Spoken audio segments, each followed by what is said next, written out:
ಓಂ ಶ್ರೀ ಗಣೇಶಾಯ ನಮಃ. ಓಂ ಶ್ರೀ ಗುರುಭ್ಯೋ ನಮಃ. ನಮಃ ಸೂರ್ಯಾಯ ಚಂದ್ರಾಯ ಮಂಗಲಾಯ ಬುಧಾಯ ಚ ಗುರು ಶುಕ್ರ ಶನಿಭ್ಯಶ್ಚ ರಾಹವೇ ಕೇತವೇ ನಮಃ. ಜಪಾ ಕುಸುಮ ಸಂಕಾಶಂ ಕಾಶ್ಯಪೇಯಂ ಮಹಾದ್ಯುತಿಂ ತಮೋರಿಂ ಸರ್ವಪಾಪಘ್ನಂ ಪ್ರಣತೋಸ್ಮಿ ದಿವಾಕರಂ. ಭಾಸ್ಕರಾಯ ವಿದ್ಮಹೇ ದಿವಾಕರಾಯ ಧೀಮಹಿ ತನ್ನೋ ಸೂರ್ಯಃ ಪ್ರಚೋದಯಾತ್. ಓಂ ಶ್ರೀ ಸವಿತಾ ಸೂರ್ಯನಾರಾಯಣಾಯ ನಮಃ. ನಮಸ್ತೆ. ಆಸ್ಟ್ರೋ ಆಚಾರ್ಯ ಗುರೂಜಿ ವಾಹಿನಿಗೆ ತಮಗೆಲ್ಲರಿಗೂ ಆದರದ ಸ್ವಾಗತ. ವಾಹಿನಿಯನ್ನು ನಿರಂತರ ವೀಕ್ಷಿಸಿ ಪ್ರೋತ್ಸಾಹಿಸಿ ಸಬ್ಸ್ಕ್ರೈಬ್ ಮಾಡುವಂಥ ತಮಗೆಲ್ಲರಿಗೂ ಅನಂತ ಧನ್ಯವಾದಗಳನ್ನು ಸಲ್ಲಿಸುತ್ತಾ ಇವತ್ತಿನ ವಿಶೇಷ ಕಾರ್ಯಕ್ರಮ ರವಿಯ ಕನ್ಯಾ ಪ್ರವೇಶದ ಒಂದು ವಿಶ್ಲೇಷಣೆಗೆ ಸ್ವಾಗತ.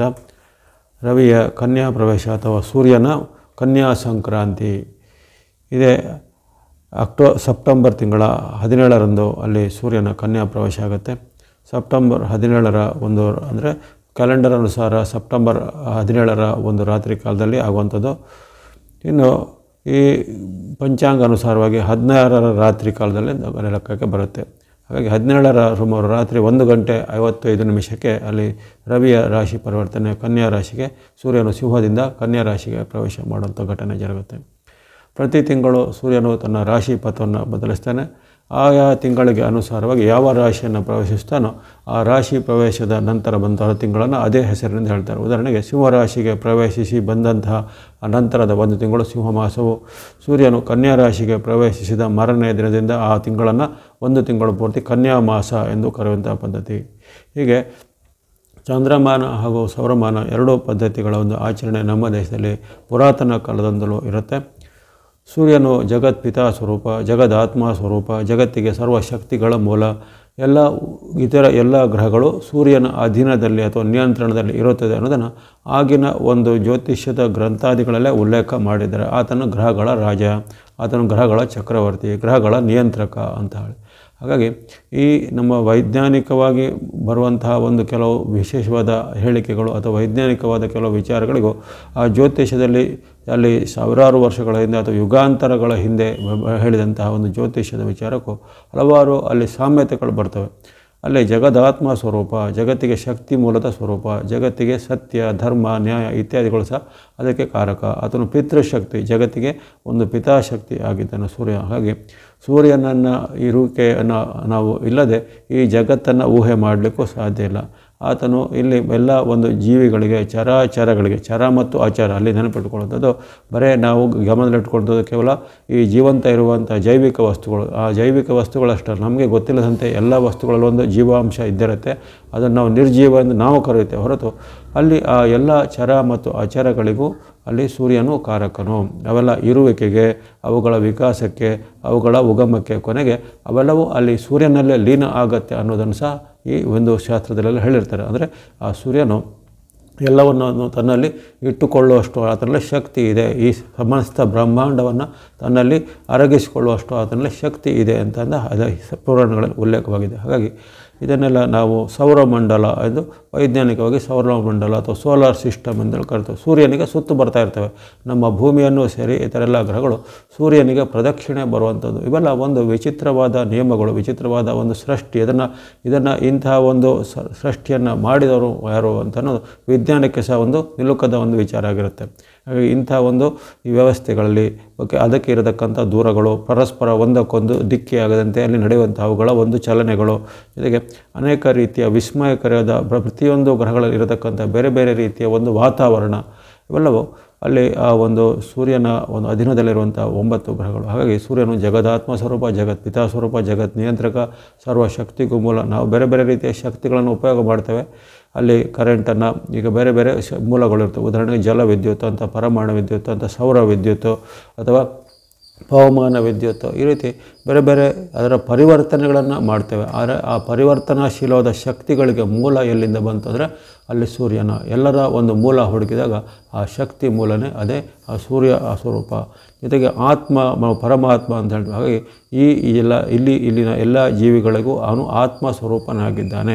ಉದಯೇ ಬ್ರಹ್ಮರೂಪಯಂ ಮಧ್ಯಾಹ್ನತ್ವ ಮಹೇಶ್ವರ ಹಸ್ತಕಾಲೇ ಸ್ವಯಂ ವಿಷ್ಣು ತ್ರೈಮೂರ್ತಿ ದಿವಾಕರ ಎಂದು ಸೂರ್ಯನ ಒಂದು ಶ್ಲೋಕ ಪ್ರಾರ್ಥನೆ ಬರುತ್ತೆ. ಅಂದರೆ ಆ ತ್ರಿಮೂರ್ತಿಗಳು ಸಹ ಆ ಸೂರ್ಯನ ಒಂದು ಅಂಶದಲ್ಲಿ ಇರ್ತಾರೆ, ಅಥವಾ ಸೂರ್ಯನ ಆ ತ್ರಿಮೂರ್ತಿಗಳ ಅಂಶವು ಸೂರ್ಯನೇ ಆಗಿದ್ದಾನೆ ಅಂತೇಳಿ. ಹಾಗಾಗಿ ಆತನು ಉದಯ ಕಾಲದಲ್ಲಿ ಬ್ರಹ್ಮರೂಪನಾಗಿಯೂ, ಹಾಗೆ ಮಧ್ಯಕಾಲದಲ್ಲಿ ಮಹೇಶ್ವರನ ಸ್ವರೂಪನಾಗಿ, ಹಸ್ತಕಾಲದಲ್ಲಿ ವಿಷ್ಣುವಿನ ಸ್ವರೂಪನಾಗಿಯೂ ಅಲ್ಲಿ ನಮಗೆ ಆ ಜಗತ್ತಿನ ಸೃಷ್ಟಿ ಸ್ಥಿತಿ ಲಯ ಈ ಚಕ್ರಗಳಿಗೆ ಆತನು ಜವಾಬ್ದಾರಿಯಾಗಿದ್ದಾನೆ. ಜೊತೆಗೆ ಆತನೇ ಒಂದು ಪ್ರೇರಕ ಪ್ರಚೋದಕ ಶಕ್ತಿಯಾಗಿದ್ದಾನೆ. ಗಾಯತ್ರಿ ಉಪಾಸನೆ ಅಥವಾ ಸೂರ್ಯನ ಅರ್ಘ್ಯದ ಉಪಾಸನೆ ಅಥವಾ ಸಂಧ್ಯಾ ವಂದನೆ ಅಂದರೆ ಇಲ್ಲಿ ಸಹ ಪ್ರಧಾನವಾಗಿ ಸೂರ್ಯನೇ ಅಧೀವ ದೇವತೆಯಾಗಿ ಕಂಡುಕೊಂಡಿದ್ದಾರೆ. ಸೂರ್ಯ ಅರ್ಘ್ಯ ಪ್ರದಾನ ಮಾಡುವಂಥದ್ದು, ಸಂಧ್ಯಾ ವಂದನೆ ಮಾಡುವಂಥದ್ದು, ಸೂರ್ಯ ನಮಸ್ಕಾರ ಮಾಡುವಂಥದ್ದು, ಸೂರ್ಯನಿಗೆ ಸಂಬಂಧಪಟ್ಟ ವಿವಿಧ ರೀತಿಯ ಈ ಪುರಾಣಗಳಲ್ಲಿ ಅಥವಾ ಬೇರೆ ಬೇರೆ ರೀತಿಯ ಧಾರ್ಮಿಕ ಗ್ರಂಥಗಳಲ್ಲಿ ಹೇಳತಕ್ಕಂಥ ಆಚರಣೆಗಳು, ವ್ರತ ನಿಯಮಗಳು, ಸೂರ್ಯನಿಗೆ ಸಂಬಂಧಪಟ್ಟ ವಿವಿಧ ರೀತಿಯ ಕಥೆಗಳು, ಪುರಾಣಗಳು ಎಲ್ಲವೂ ನಮ್ಮ ಈ ಹಿಂದೂ ಸಂಸ್ಕೃತಿಯಲ್ಲಿ, ಭಾರತೀಯ ಸಂಸ್ಕೃತಿಯಲ್ಲಿ ಅನುಚಾನವಾಗಿ ಬಂದಿದೆ.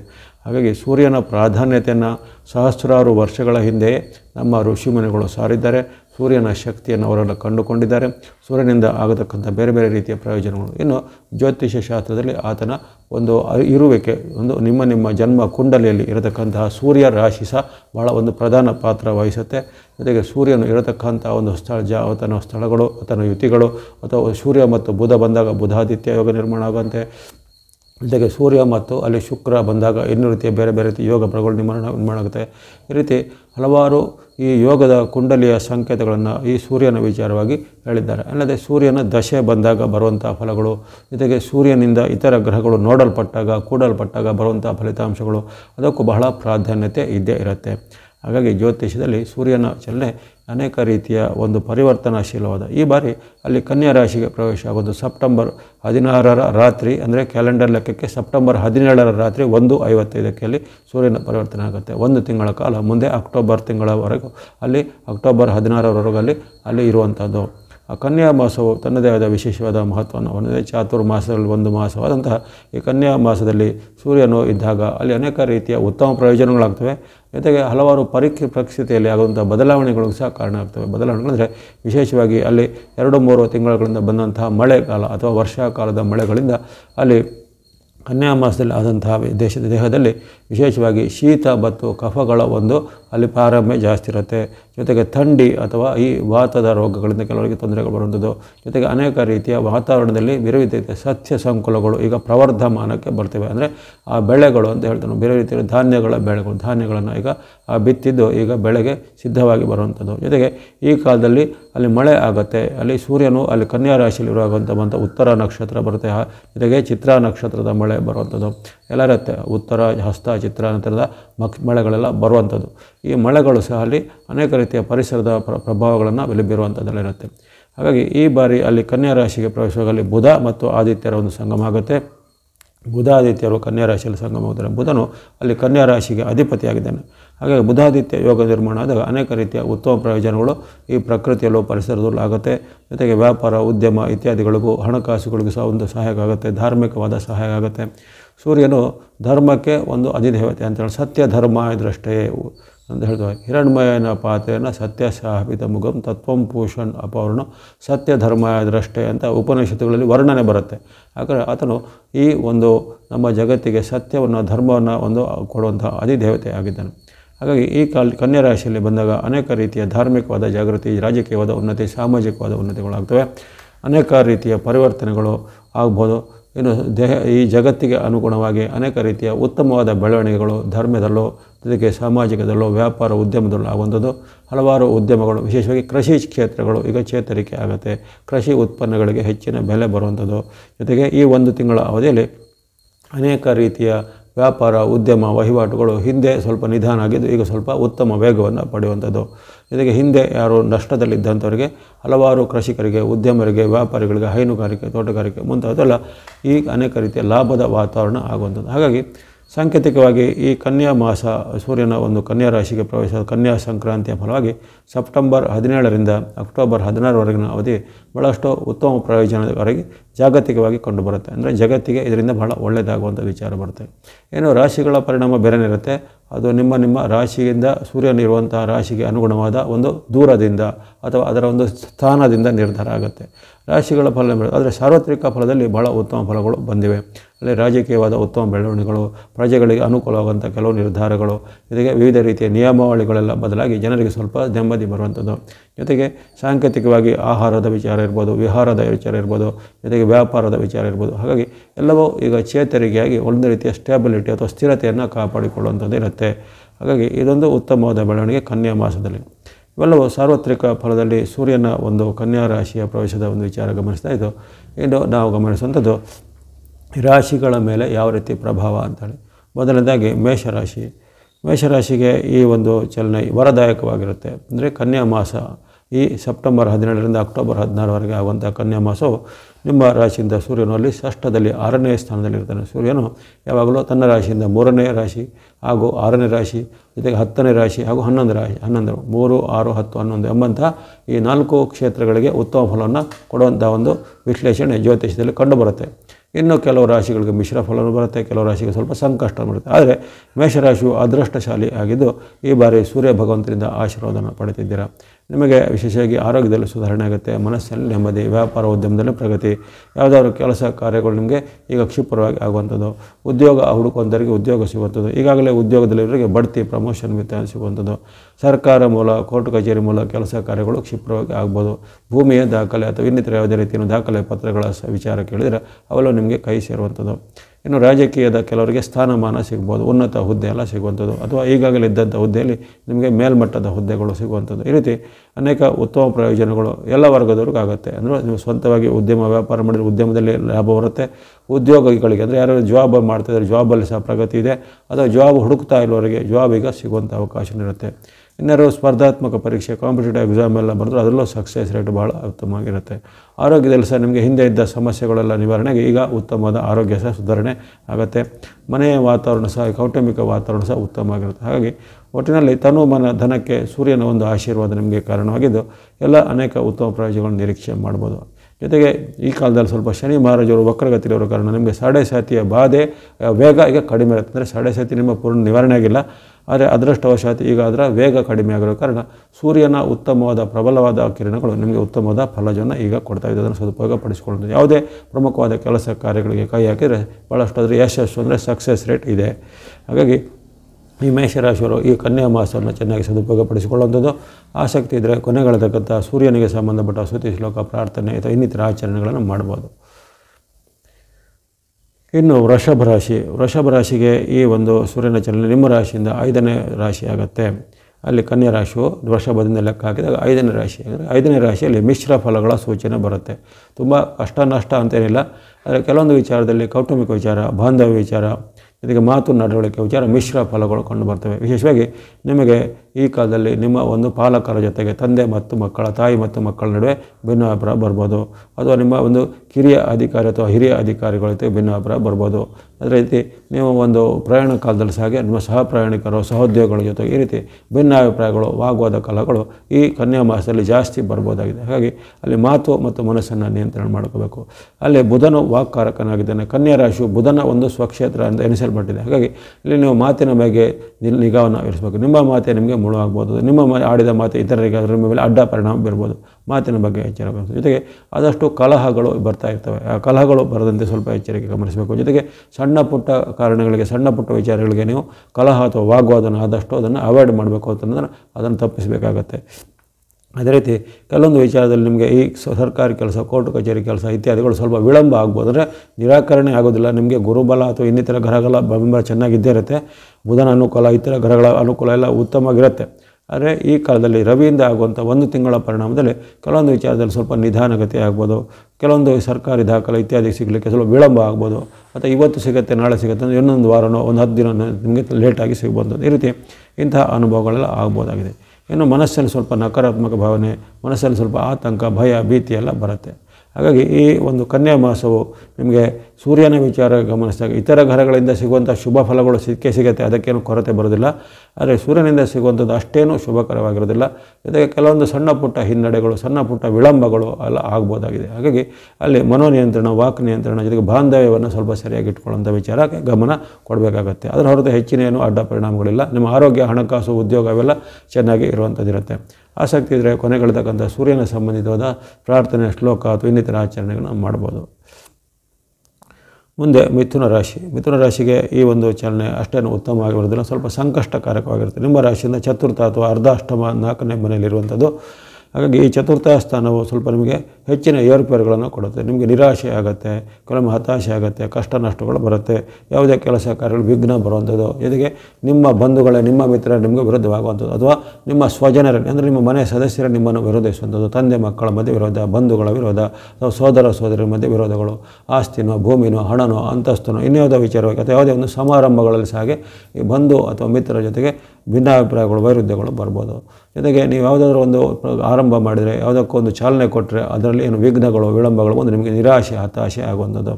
ಜೊತೆಗೆ ನಿಮ್ಮ ವೃತ್ತಿ, ವ್ಯಾಪಾರ, ಉದ್ಯೋಗದಲ್ಲಿ ಸಹ ಹಾಗೆ ನಿಮಗೆ ಸ್ವಲ್ಪ ಹಿನ್ನಡೆಯ ಅನುಭವ ಆಗುವಂಥದ್ದು, ನಷ್ಟ ಕಷ್ಟಗಳು ಬರ್ಬೋದು, ಅಥವಾ ಅಲ್ಲಿ ಏನಾದರೂ ನಿಮಗೆ ಯಾವುದೇ ರೀತಿಯ ಒತ್ತಡದ ಒಂದು ಅನುಭವಗಳು ಆಗುವಂಥದ್ದು. ಈ ರೀತಿ ಈ ಮಿಥುನ ರಾಶಿಯವರಿಗೆ ಅಷ್ಟೇನು ಉತ್ತಮವಾದ ಫಲಿತಾಂಶಗಳು ಕಂಡುಬರೋದಿಲ್ಲ. ಅಲ್ಲಿ 4ರ ಸ್ಥಾನದಲ್ಲಿರುವ ಕಾರಣ ನೀವು ತನು ಮನ ಧನದ ಒಂದು ಎಚ್ಚರಿಕೆಯನ್ನು ಗಮನಿಸಬೇಕು. ಜೊತೆಗೆ ಈ ಸರ್ಕಾರದ ವಿಚಾರ, ಕೋರ್ಟ್ ಕಚೇರಿ ವಿಚಾರ, ಇದರಲ್ಲಿ ಹಾಗೆ ತುಂಬ ಒಂದು ಎಚ್ಚರಿಕೆ ವಹಿಸಬೇಕು. ಯಾವುದೇ ರೀತಿಯ ಆತುರ ನಿರ್ಧಾರ ಪಟ್ಟು ಯಾವುದಕ್ಕೆ ಸಹಿ ಮಾಡೋದಾಗಲಿ, ಯಾವುದೇ ಒಪ್ಪಂದ ಮಾಡೋದಾಗಲಿ, ಅದನ್ನು ಯಾವುದೇ ಪರಿಶೀಲನೆ ಮಾಡಿದರೆ ನೀವು ಅದರಲ್ಲಿ ವಿವಾದದಲ್ಲಿ ಸಿಲುಕಿಕೊಳ್ಬೋದು, ಅಥವಾ ನಿಮ್ಮ ಮೇಲೆ ವಿರುದ್ಧವಾದ ಏನಾದರೂ ಕ್ರಮಗಳು ಬರ್ಬೋದು. ಹಾಗಾಗಿ ಎಲ್ಲದಕ್ಕೂ ಸ್ವಲ್ಪ ನೀವು ಅಳೆದು ತೂಗಿ ನೋಡಬೇಕು, ತಾಳ್ಮೆಯನ್ನು ಕಾಪಾಡ್ಕೋಬೇಕು. ಯಾವುದೇ ರೀತಿಯ ಅತಿರೇಕದ ವರ್ತನೆಗಳಿಗೆ ಹೋಗುವಂಥದ್ದು ಒಳ್ಳೆಯದಲ್ಲ. ಬಂಧುಗಳಲ್ಲಿ, ಮಿತ್ರರಲ್ಲಿ ಅಥವಾ ನಿಮ್ಮ ಈ ಸಹೋದ್ಯೋಗಿಗಳಲ್ಲಿ ತುಂಬ ಒಂದು ಸಂಯಮದಿಂದ ವರ್ತನೆ ಮಾಡಬೇಕಾಗುತ್ತೆ ಮಿಥುನ ರಾಶಿಯವರು. ಕೊನೆಗೆ ಹೇಳ್ತಕ್ಕಂಥ ಸೂರ್ಯನಿಗೆ ಸಂಬಂಧಿತವಾದ ಸ್ತುತಿ ಶ್ಲೋಕ ಪ್ರಾರ್ಥನೆಯನ್ನು ಮಾಡಬೇಕಾಗತ್ತೆ ಮಿಥುನ ರಾಶಿಯವರು ಈ ಕನ್ಯಾ ಮಾಸದಲ್ಲಿ. ಇನ್ನು ಕಟಕ ರಾಶಿ. ಕಟಕ ರಾಶಿಗೆ ಇದೊಂದು ಉತ್ತಮವಾದ ಸೂರ್ಯನ ವರದಾನದ ತಿಂಗಳಾಗಿರುತ್ತೆ.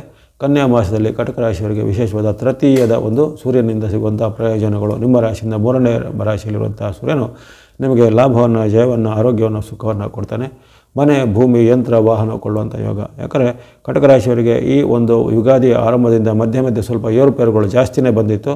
ಕೆಲವೊಂದು ಗ್ರಹಗಳು ಒಂದೊಂದು ಹಂತದಲ್ಲಿ ಅವರಿಗೆ ಯಾವುದೇ ಗ್ರಹಗಳು ಬೆಂಬಲ, ಕೇವಲ ಚಂದ್ರ ಅಥವಾ ಶುಕ್ರ ಹೀಗೆ 1 ಅಥವಾ 2 ಗ್ರಹಗಳು ಮಾತ್ರ ಒಂದು ನಿಮ್ಮ ಬೆಂಬಲಕ್ಕೆ ಇದ್ದವು.